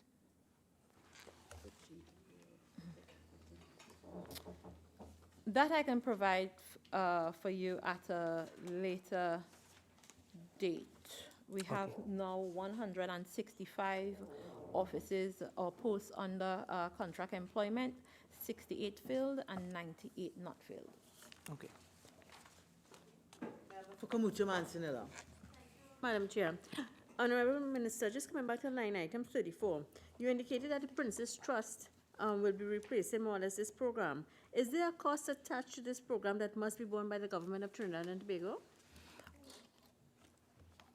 And if it is, what? At this point in time, the Princess Trust is not replacing the program. They're providing technical assistance for us in our programs that treat with employability and entrepreneurship, and the talks are still ongoing. Costs have not been raised up to this point. Thank you, Madam Chairman. Minister, line item 43, Security Services. I noticed there was a close to $500,000 jump in terms of the allocation for security services. Was there a change in terms of the security provider or additional properties that fall under that now that would encourage that $500,000 jump? Oh, Mr. Member for Mayor, through you, Madam Chairman, we had to pay outstanding bills. Yeah. Member for Princestown. Thank you, Madam Chair. Honorable Minister, with respect to line item 08, rent lease office accommodation and storage, could you tell us whether or not the facility on Abercrombie Street, which then housed the head office of the ministry, whether it is still being occupied by the ministry in any way? No, it's not being occupied by the ministry in any way. And just for clarification, that was a rental facility as well? Yes. Yes. Yeah. So item 002, Physical Education and Sport Division. Item 003, Dwight York Stadium. Member for Princestown. Thank you, Madam Chair. Honorable Minister, I know when we come to the development fund, I will deal more in substance in terms of the questions I have for the refurbishment works and so on. But I just wanted to raise with particular interest under line item 21. I know that it is under line item 21. That is a very small sum that would have been spent over the last financial year or two. Could you give us an idea, though, what would the scope of these works, seeing that such massive, expansive work would have been needed? What would have been done, at least in this year, with such a paltry figure? Well, for the most part, you would know that the Dwight York Stadium is pretty much now a construction site. We had a small office there where we had a couple workers, so we had to maintain the facility for the occupation and accommodation of those workers. However, those workers are not on site right now because it's now, the construction is going on right now. So, and that was due to maintaining OSHA repairs and so on. Certainly. Can you indicate to us where those workers are currently functioning out of at this time? We have now requested that the Tobago House of Assembly Division of Sport assist us with accommodating them, and they're providing assistance on that end through that unit. Okay. Item 004, youth centers. Item, member for Princestown.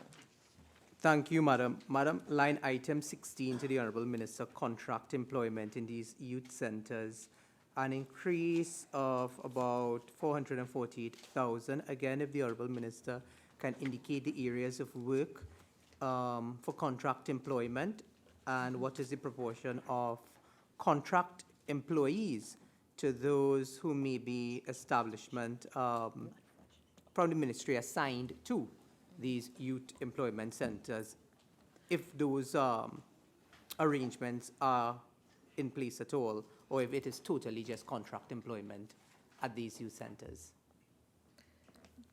At those centers, you'll have managers of the facilities, and those managers would be supported by BOAs. Previously, a large number of those workers were on short-term contracts, and they were then upgraded to being on regular contracts. Hence, you see that increase there. Okay. Line item 37, Honorable Minister, Janitorial Services, an increase of 420,000. Is this for outstanding payments? Yes. Yes. And similarly, with respect to line item 43, security services. Yes. Okay, so these are to clear outstanding payments. Item 005, youth affairs. Item 006, national youth development and apprenticeship. Member for Princestown. Madam, line item 17 under training to the Honorable Minister, an increase with respect to 620,000 under the National Youth Development and Apprenticeship Program. If the Honorable Minister can expand on the areas of training that this money will use to assist. That is utilized to train the students at the facility, and those students receive training in computer repairs, electricals, welding, plumbing, and auto mechanics. This also covers the training material for the students at the camp also. Honorable Minister, with respect to the same line item, just for my information, really, does the Ministry of Sport and Youth Affairs produce at the end of the end of the financial year or the end of the calendar year the amount of persons who would have benefited from these programs and the different disciplines and so on? Yes, so you have a measure of success? Yes, and there's a graduation ceremony that has been taking place since these camps have been developed since the 1960s. Okay, and the ministry will pretty much have that in terms of an actual yes. report. Mm-hmm. Okay. Member for Shagona cease. Thank you very much, Madam Speaker. Honorable Minister, on the same item 17, might you be able to indicate to us what are the names and locations of your viaducts, and how many students, for example, do you have in them? Right now, we have 2 viaducts. One is at Puerto Presto, and one is at Chatham.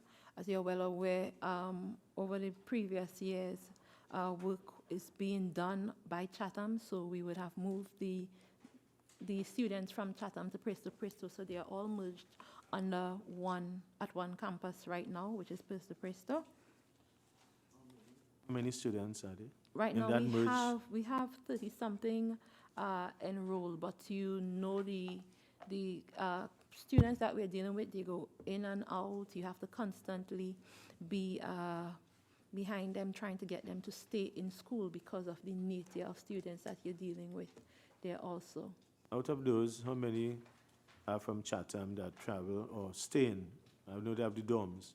Well, remember, as I said before, the gentlemen from Chatham are now at Presto also, so they are both groups are being housed at Presto. Yeah, I was just asking for the complement from Chatham and Presto. I could provide to you the number from Chatham later.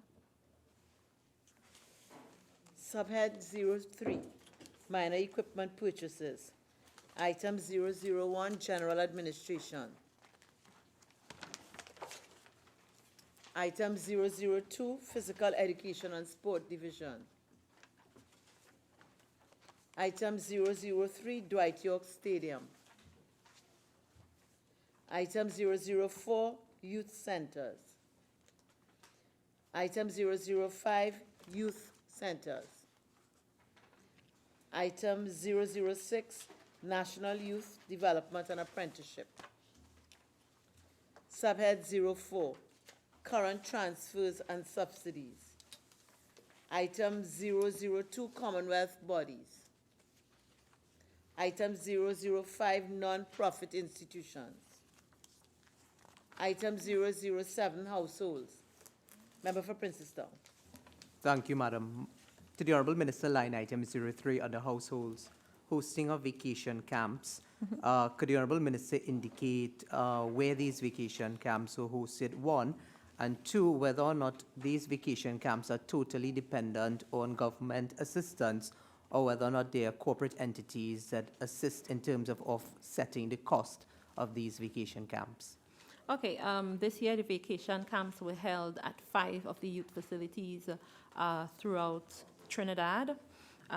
We were able to attract 216 young people.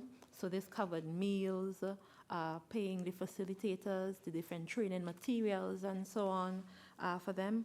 We were able to get assistance for facilitation from some government entities, and for the topic areas that we were not able to get facilitators from within the state system, we were able to get assistance from groups like AFET, where we had to pay a small cost, groups like TTHTI to provide training in dining etiquette and so on. So our first order of business was to source the assistance from within the state system in order to keep the costs down.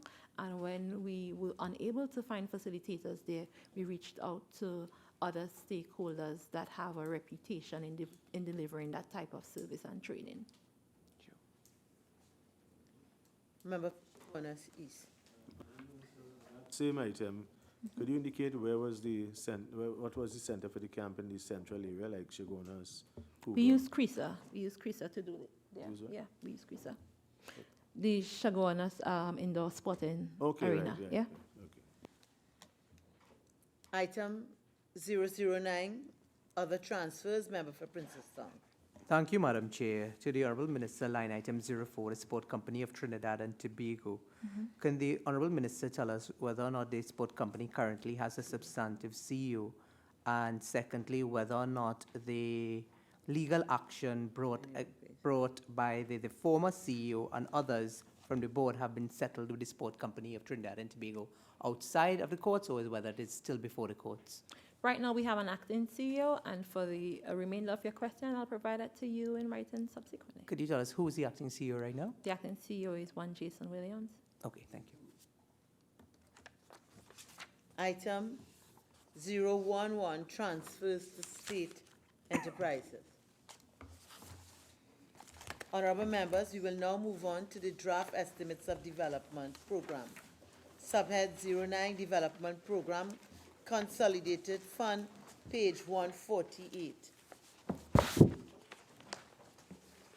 Item 004, Social Infrastructure. Member for Princestown.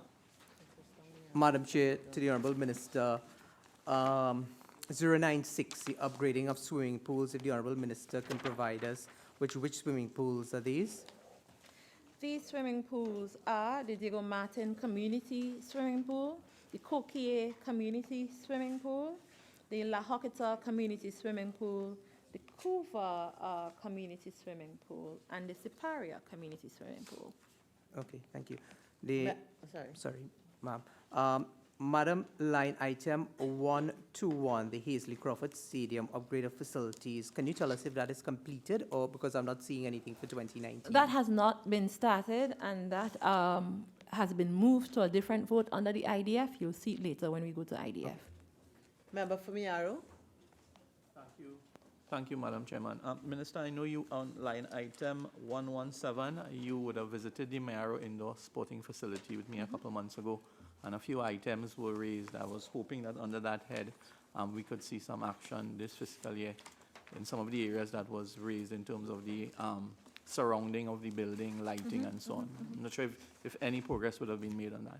Okay, works for the Mayaro sporting facility is being taken care of under vote 117, and the works that are proposed for Mayaro, under plumbing, and we're going to be installing a standby generator. Item 005, multi-sectoral and other services. Infrastructure Development Fund, page 231. Item 004, social infrastructure. Member for Princess now. Thank you, Madam. Madam, I really wanted to ask Minister, with respect to line item 152, upgrade of the Dwight York Stadium, I just wanted Minister to confirm that UDICOT is the body with responsibility for the upgrade. Yes, it is. Secondly, can the Minister confirm, based on public utterances of the chairman of UDICOT, that it will take $80 million to finish all the works at the Dwight York Stadium? Right now in this phase, we have $15 million for Yes. this fiscal year, and that's the work that's going to be done in this fiscal year. Okay, so Minister, For this phase. Sure, I understand. So And of course, works relating to any phase after that, because there are a number of items that have been reserved for a later phase. That would be dependent on the works done in the second phase. So I wouldn't want to jump the gun to get to level 3 when we are not even completed level 1 and 2. Okay, therefore, Madam, just to confirm, the entire upgrade of the facility will not be completed in this financial year. As you are well aware, just like all the other stadia that we have in Trinidad and Tobago, the upgrades have been done in phases. Right now, before us, we have phases 1 and 2, and that's what we're dealing with now. When we get to the bridge of phase 3, we'll cross that, but we're now at phases 1 and 2. Member for Point of View. Thank you, Chair. Minister, line item 149, construction of the Digger Martin Sporting Complex.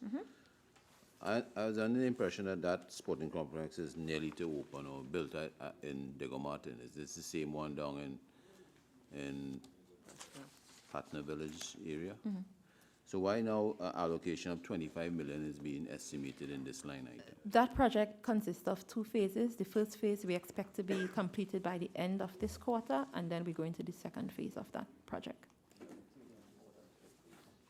So that It's done in phases like right, so all the other regional the previous complexes. construction was done where? Under what line item? The previous construction was done under ANSA financing. Answer financing. Yes. So you now have a second phase under the sports sir. company, Yes. Ministry of Sports. Yes. And line item 150, construction of swimming pool in Laventil. Yep. What stage of construction this pool is at this point in time? I visited that site about 2 weeks ago, and we're at about 45% completed. We expect the first phase to be completed within this first quarter. This is the same swimming pool that was Sobering announced in the trees. first budget in 2015 when you all came into power. The sod was turned earlier this year in February, and the first phase is expected to be completed by the end of this quarter. Honorable members, the question is that the sum of $293,800,000 for Head 68 Ministry of Sport and Youth Affairs shall stand part of the schedule. All in favor say aye. Any against? I think the ayes have it. The sum of $293,800,000 for Head 68 Ministry of Sport and Youth Affairs now stands part of the schedule. Thank you, Madam Minister. Thank you, Madam Pierce and your staff. Head 23, Ministry of the Attorney General and Legal Affairs.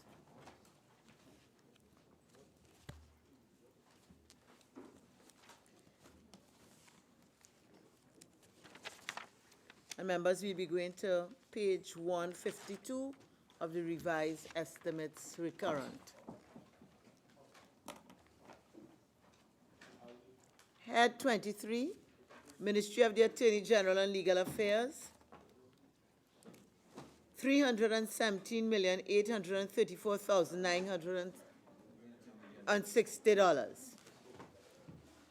I will now invite the Minister of Finance to make a brief opening statement not exceeding 5 minutes.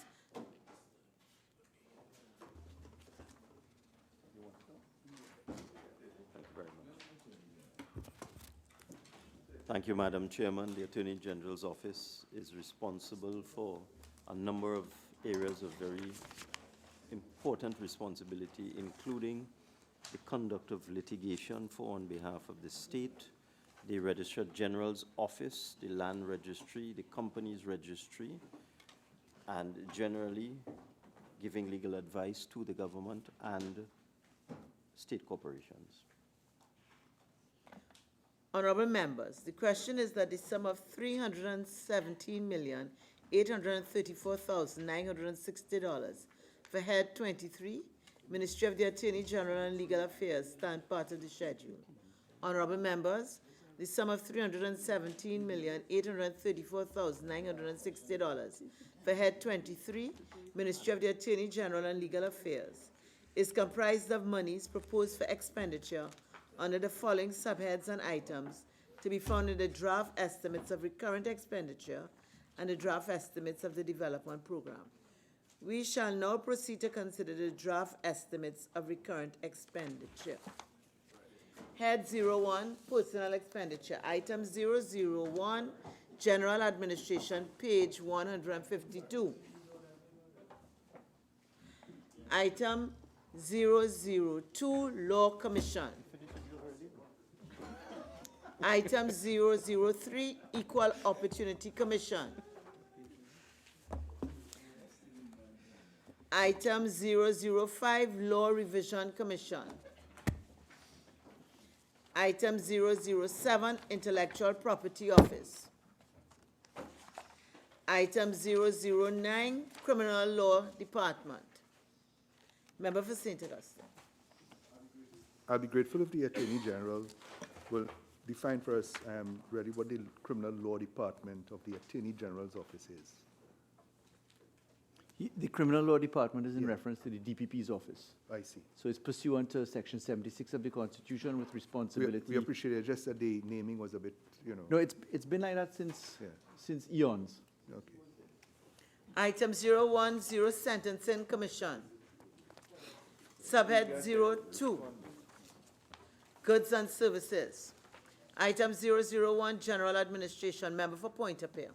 Thank you, Madam Chair. Just a question to the Attorney General. Line item 61, Insurance. It has gone up to $3 million in 2019, and it has been always a small figure of $15,000 in 2015, $17,000 in 2018. So you have this massive increase of $3 million for insurances. What is that for, and what company is getting that insurance? Richmond Street Campus, the AGLA Towers, that's the insurance over those premises, contrary to very wrong allegations in the public domain that we don't have insurance on our buildings. This is what is represented there, and it is, which insurance company you're asking about? It's done through UDICOT, so I don't have the information. That'll fall under the Ministry of Planning's head. Item 002, Law Reform Commission. Item 003, Equal Opportunity Commission. Item 005, Law Revision Commission. Item 007, Intellectual Property Office. Item 008, National Center for Dispute Resolution. Item 009, Criminal Law Department. Item 010, Sentencing Commission. Subhead 03, Minor Equipment Purchases. We're now at page 161. Item 001, General Administration. Item 002, Law Reform Commission. Item 003, Equal Opportunity Commission. Item 005, Law Revision Commission. Item 007, Intellectual Property Office. Item 009, Criminal Law Department. Item 010, Sentencing Commission. Subhead 04, Current Transfers and Subsidies, page 163. Item 005, Non-Profit Institutions. Item 009, Other Transfers. Item 010, Other Transfers Abroad. Honorable members, we shall now move on to the Draft Estimates of Development Program, new book, Subhead 09, Development Program Consolidated Fund. Item 004, Social Infrastructure. Item 005, Multi-Sectoral and Other Services. Honorable members, the question is that the sum of $317,834,960 for Head 23, Ministry of the Attorney General and Legal Affairs, stand part of the schedule. Those in favor say aye. Aye. Those against say no. I think the ayes have it. The sum of $317,834,960 for Head 23, Ministry of the Attorney General and Legal Affairs, now stands part of the schedule. Honorable members, do we go on to day 3?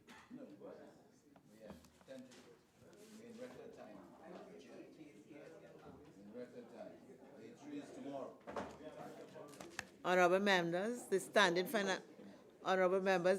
Finance Committee is suspended to Friday, 12th of October 2018 at 10.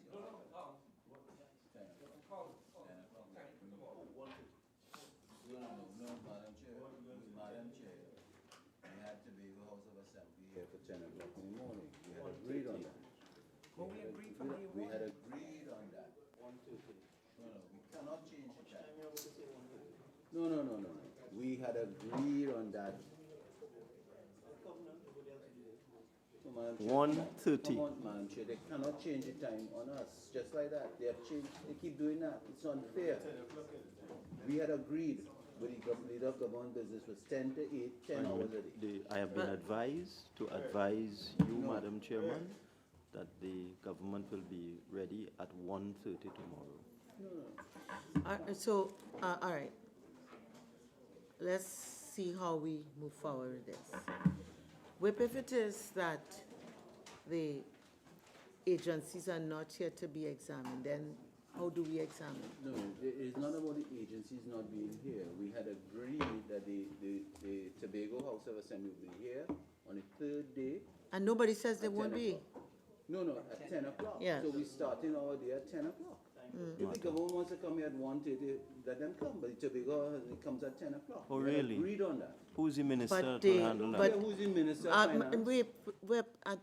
Let's just be reasonable. If the agency comes, but the Minister of Finance, through whom all this is conducted, isn't here, then Scheduled to have a cabinet meeting today at 10 o'clock. In deference to the other side, behave and stop being so rude. Stop it. You cannot do that all the time. Madam the Chairman. Finance Committee is suspended. I'll be back in half an hour. Work it out.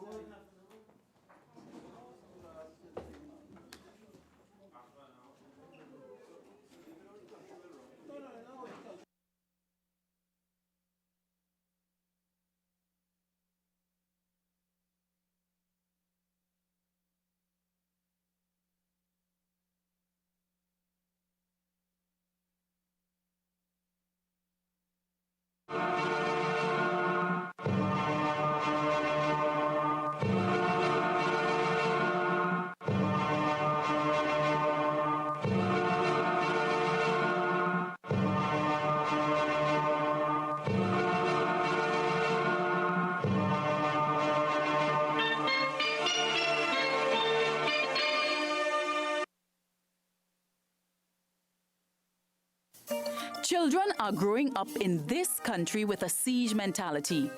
They're growing up being told not to go outdoors, do not go out of the yard, do not go out of the house. In fact, what we have been seeing are children are not even safe in their own houses with their own relatives. Freedom and independence for children are things that build character and self-esteem and allow them to grow into the sort of people that can take over leadership roles. Diana Mahabir Wyatt. Escalation in General Lawlessness Debate, April 26, 1994. Some individuals do not need to read biographies of great people.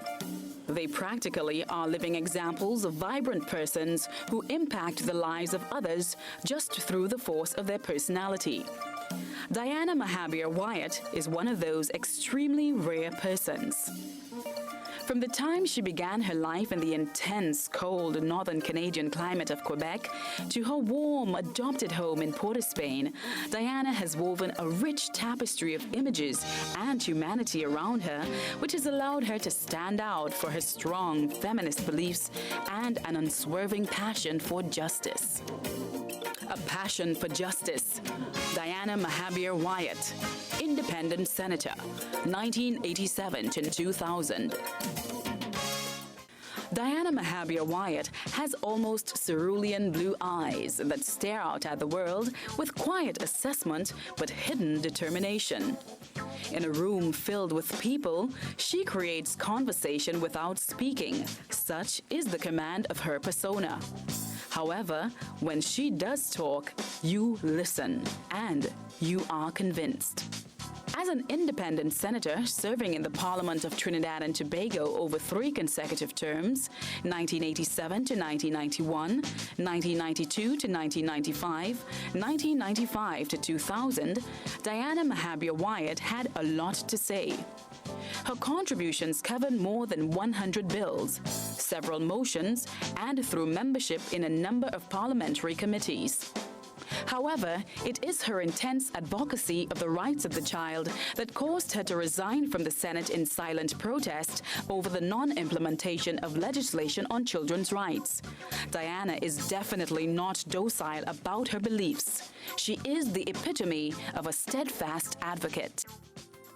What I did was when we were between one session and another, when we were interviewed by the president at the time, I told him no, I didn't want to go back as a senator because there were so many bills that were passed that were not implemented, and I realized that if I were going to use my energy to get something done effectively, I couldn't divide it up. I mean, I couldn't do the Senate and work and run a family and do community work and help with battered women. I couldn't do it all.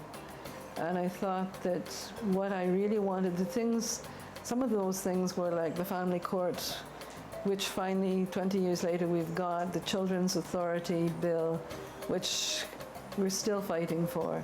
It's been passed, but the allocation for resources, it's meaningless unless we have resources allocated to deal with children who are at risk. And then there was the children's bill. On the independent bench, His Excellency the President appoints a diverse assembly of people, but all who have expertise in particular areas. I mean, for example, I was there because President Noor Hassan Ali wanted to have a voice about the environment, and that was much of my work. In the case of Diana, she had, to put it in a few words, she was a person of great compassion and a person who had concern for basic rights that we expect in a civilized society. And she was a champion for those who didn't have a voice. You know, many other people, groups, organizations can shout to get attention, but Diana really spoke for those without a voice. started, when we were introduced, she introduced to the Juvenile Bureau Counseling, she started offering little tidbits of training program, and it was free.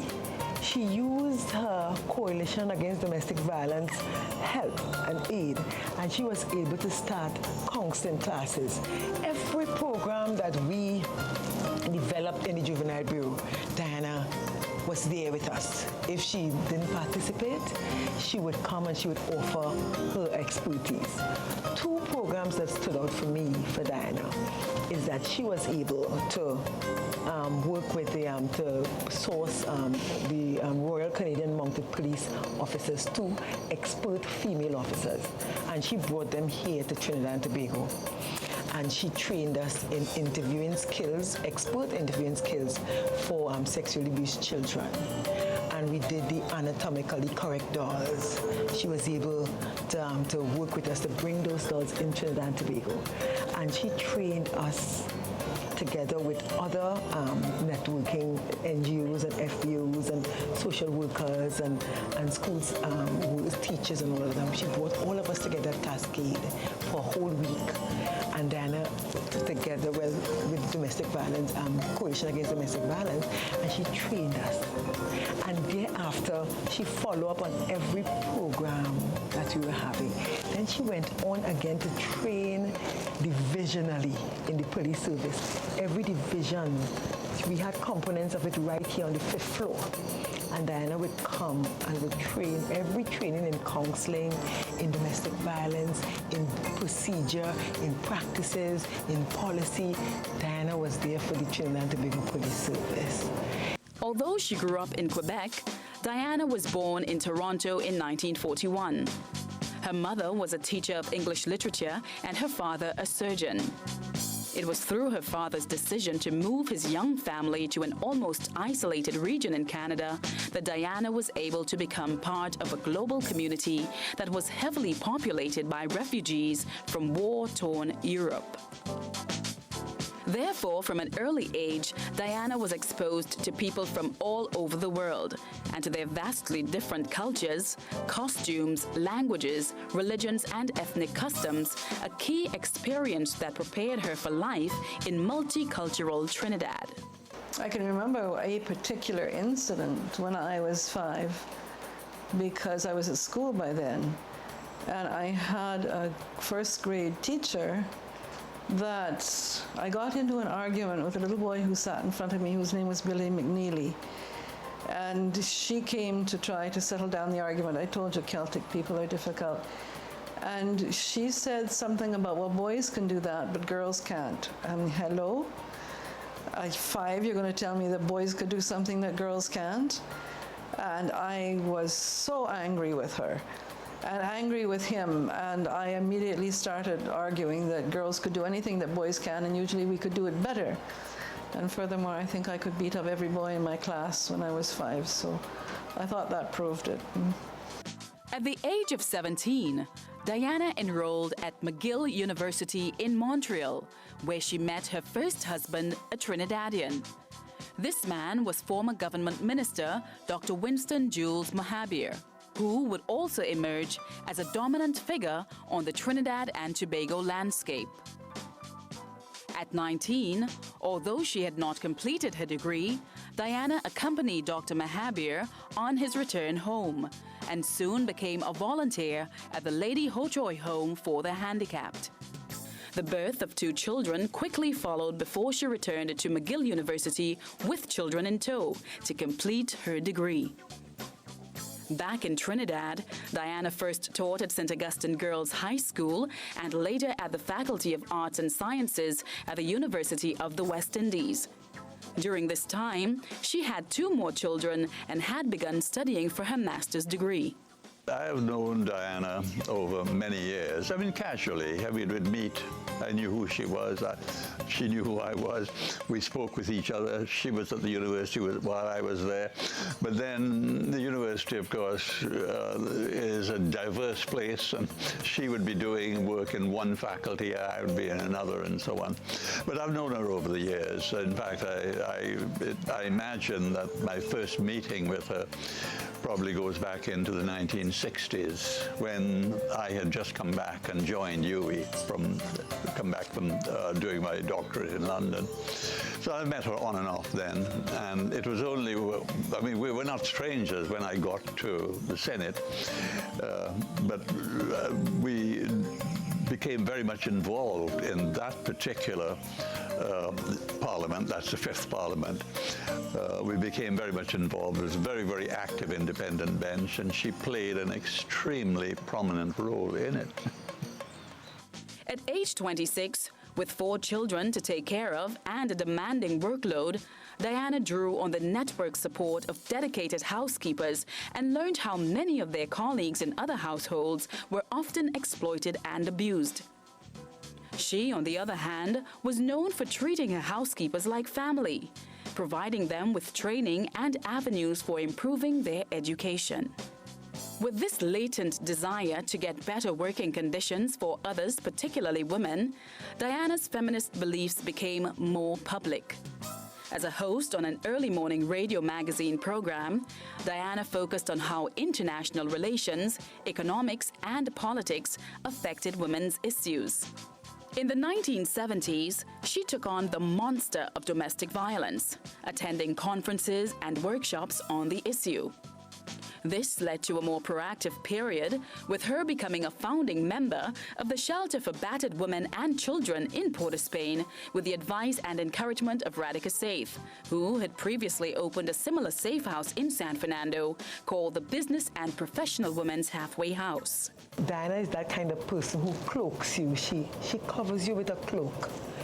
And when Diana has something to do, Diana will do it, and she will go to every nook and cranny. I first met Diana would be in the 90s.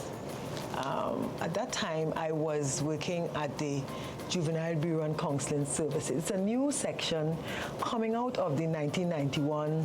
I think Diana was an advocate with the Domestic Violence Act when the very first act came out. And the successive commissioner then formed this Juvenile Bureau and Counseling Services for us to deal with the offenses coming out of the act. And we were housed in Port of Spain.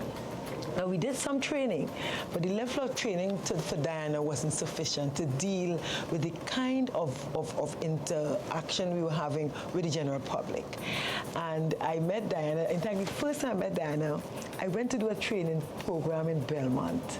The Rape Crisis Society offered a training program in counseling. And I went to the program, and Diana sauntered in the class with a very large basket.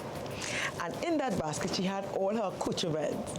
And she sat in the class and very unassuming went about her business. But my eye was stuck on this basket that Diana had. And thereafter, anywhere I go after, if I go into a training program, I would take a basket with me and put all my accoutrements in it. Because I find it went with the person. And that was the first time I actually I've seen her, Diana Mahabir, but that's the first time I ever had interaction with her. And we stuck on like water and ice. In 1988, both women saw the need for a common forum and began working towards the Coalition Against Domestic Violence with other women's groups involved in domestic violence. Over the years, the Coalition Against Domestic Violence evolved its own programs, including Peace, Love and Understanding in Schools, Childline, and Stop Elderly Abuse Now. Then Diane Mahabir Wyatt found herself in Parliament, and there was now a publicly accepted platform for her to champion human rights issues. During her 12-plus years in the Senate, the high-profile advocate vigorously pursued and supported amendments to legislation on industrial relations, equal opportunities for minorities, the Domestic Violence Act, the Sexual Offences Act, children's legislation, and the Cohabitation Act, among others. In 1995, Mahabir Wyatt created history when she piloted a private bill which was passed in the Senate. The bill called on the Central Statistical Office to keep an official record of unremunerated work done in the country. And what I was just trying to do in that bill was to say society should value this work, because our values tend to be very monetary. And if the more money you have, the more people grant you status and power. But if you're not getting paid for what you're doing, and you can't get paid for what you're doing, then a value should be put on that work by society so that you get the same sort of status and recognition as you would if it were being valued. And of course, deep down inside, I was also thinking long-term that if we could get that into the statistics and get a genuine valuation of unwaged work of both men and women, when the national insurance had to kick in, that when people got old and could no longer work after they'd been working for their whole lives, they could get pension in their own right. It did go through, and the census now is supposed to reflect it, but in fact they took it down from 8 different questions in the census to 2 or 3. It's still something. It's one small step towards where we're going to get, but it's not what I hoped it would be. If you go through the record, you will see the pioneering effort with regarding children, regarding women, regarding homes for the elderly, regarding prisoners and the way we treat them, and so on. And she has a distinguished record in this respect. But I must emphasize that although that was her main thrust, or you can sense this, she actually made sterling contributions in other areas. In fact, even in areas that you would not necessarily expect everyone in the independent bench to be able to express a firm, clear views. Parliament is important to me because it is one of the institutions that is established in order to give structure to society. And without that structure, we would have chaos. And because of that, I don't think that Parliament is the most perfect system. It's not an ideal system, but it's the best we've got. But departing the Senate did not mean that Diana Mahabir Wyatt had lost a public forum for her passionate views. Instead, she grew more focused. She joined the Trinidad and Tobago Coalition on the Rights of the Child and remains an executive member of that organization, as well as the Caribbean and Latin American Rights of the Child Association. It is via this organization that she received a 5-week fellowship in Sweden to study the United Nations Convention of the Rights of the Child, courtesy of the Swedish government and Rada Barnen. The thing is that the Senate passes bill after bill into act after act and doesn't implement it. And there are far too many non-implemented acts that are just sitting there waiting for action. Words do matter, yes, but there is a limitation to what words can do. After words have been spoken, then somebody has to get up and do something. And that was really, it was when somebody said to me behind the speaker's chair when I said, "Thank you so much for your help in getting this particular bill through." And his response was, "Well, yeah, we got the bill through, but now somebody's got to go and put it into effect. So, isn't that where you should be putting your energies?" And I thought, the man's right. Today, after more than 35 years of campaigning against domestic violence, Diana has an enormous regard for women and their ability to survive atrocities. She is likewise concerned about the elderly who often receive substandard treatment in institutions, and correspondingly applauds the parenting courses run by Serval, wishing they had been available to her when she was a young mother. She also was able to work with Mrs. Dinoon, one of our retired senior superintendents. She retired as an acting assistant commissioner, and they were able to develop a program where they included persons from the Caribbean in training domestic violence teachers. So you had the trainer program. It came out of the University of the West Indies. Diana was there again, head to head with us, working with us, and we were able to have these trainers both in Trinidad and Tobago and in the Caribbean. They were trained at the University of the West Indies. So these persons now went back to the various Caribbean countries and in Trinidad and Tobago, and we were able now to go to the various divisions and train and retrain people in domestic violence. So I would say Diana Mahabi has been a commissioner of police for quite a long time. In 2006, the energetic advocate became the executive director of the Caribbean Center for Human Rights, an organization which includes a victim support program that visits and supports the families of homicide victims in Trinidad and Tobago. The CCHR also is identified by its human rights education program, which has published books and pamphlets on human rights, encourages a junior CCHR program in secondary schools, and does presentations in schools on the subject.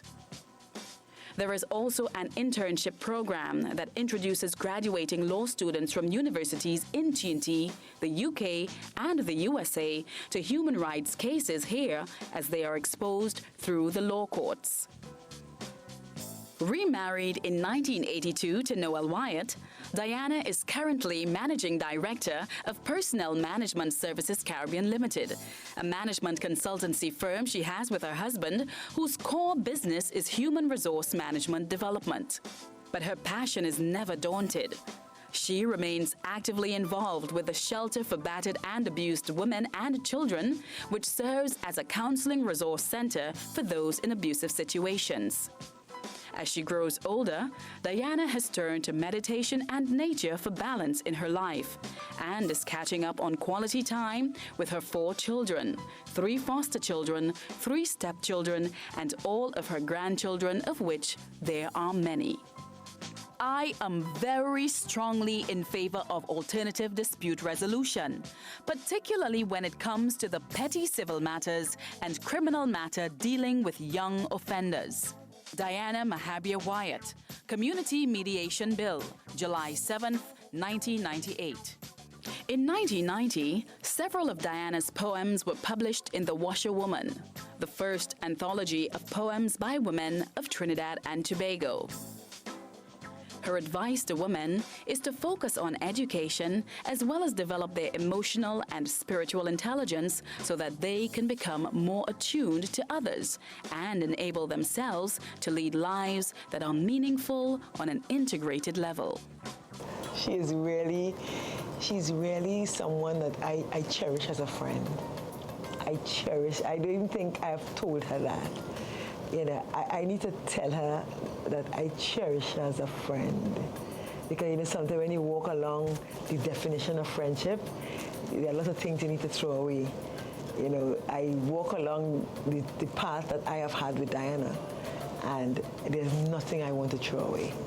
I want to preserve every moment that we had together because she worked, and why I love her that much is that Diana selflessly gave to this police service. We never paid Diana for no project that she assisted us with. She never asked for funding, nothing. Diana just came in. Domestic violence, child abuse, child sexual abuse, training, she just keep coming, offering all the time. Yeah. Speaking in the Senate is somewhat different from speaking in the House of Representatives, where there's the adversarial atmosphere. And Diana was a very, very brilliant speaker, absolutely precise in the use of her words. She had her own unique way of expressing that passion that I spoke about. You could tell she never read anything out. She had notes in front of us, like all of us. But when she spoke, if you saw her put down her papers, you knew that something was coming from the heart. When Diana Mahabir emerged on the local scene, it was as the stunningly attractive wife of a prominent senior government minister.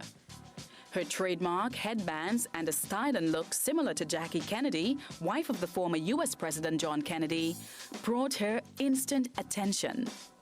Then the real Diana began to be heard in the boardrooms of community centers, from homes for abused women and children to the floors of the Parliament chamber.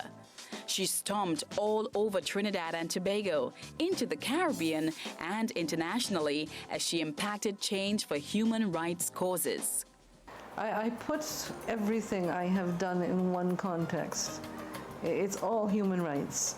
Industrial relations to me is a human rights issue, and I have been involved in industrial relations for 40 years. And to me, how you treat people at work is a measure of human rights. It's a measure of spiritual involvement in life. I just can't stand to see injustice done. I just feel, I get angry, I get impatient, I get difficult. It's the old Celtic thing again. You know, I just have to do something about it.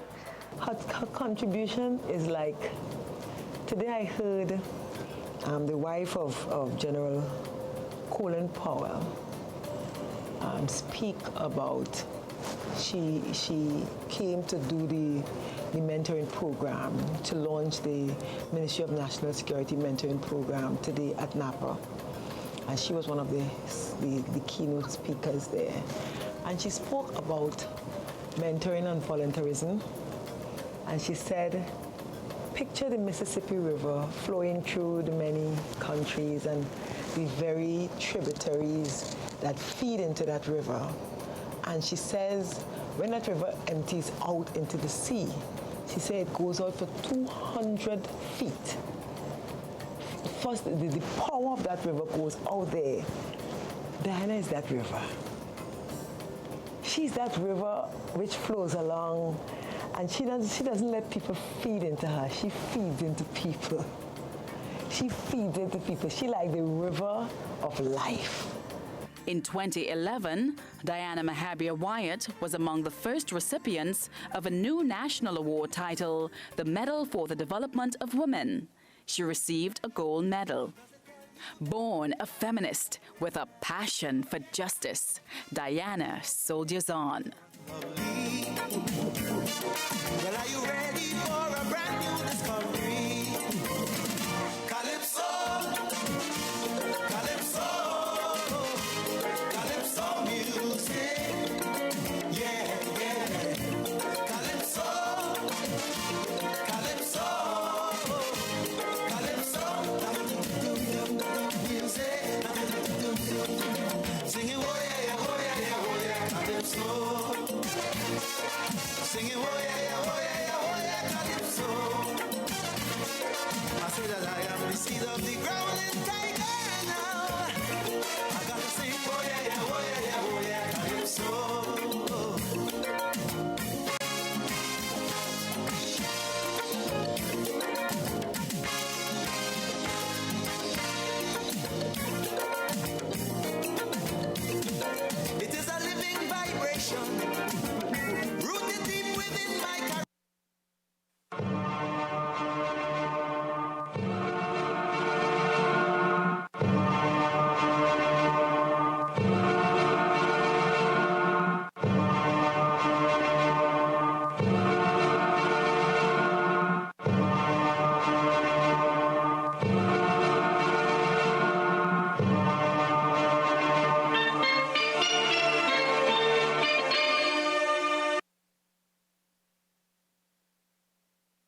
far as I am aware, agreement has been reached to resume at 1:30 tomorrow with some reordering of the entities or departments to be examined. And the government has agreed to the reordering proposed by the opposition. Whip.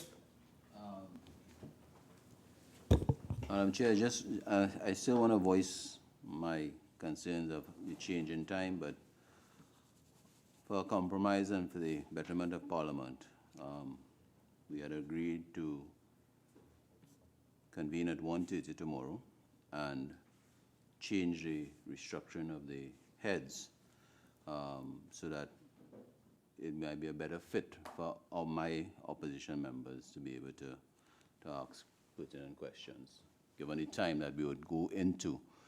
If we continue 10 hours from 1:30 tomorrow, it will be somewhere 11 o'clock in the night. So we have decided to rearrange the order. Okay, let me just. And it is my understanding the reordered list has been given to the procedural clerk. Thank you very much. For onward transmission to you. To the various. And everybody else. Okay, Yeah, so. and the various departments. All right, so thank you very much. The Standing Finance Committee suspended to Friday, 12th October, 2018 at 1:30 p.m. I wish everyone a safe journey. Speaker, before you wrap up, I just want to make sure that the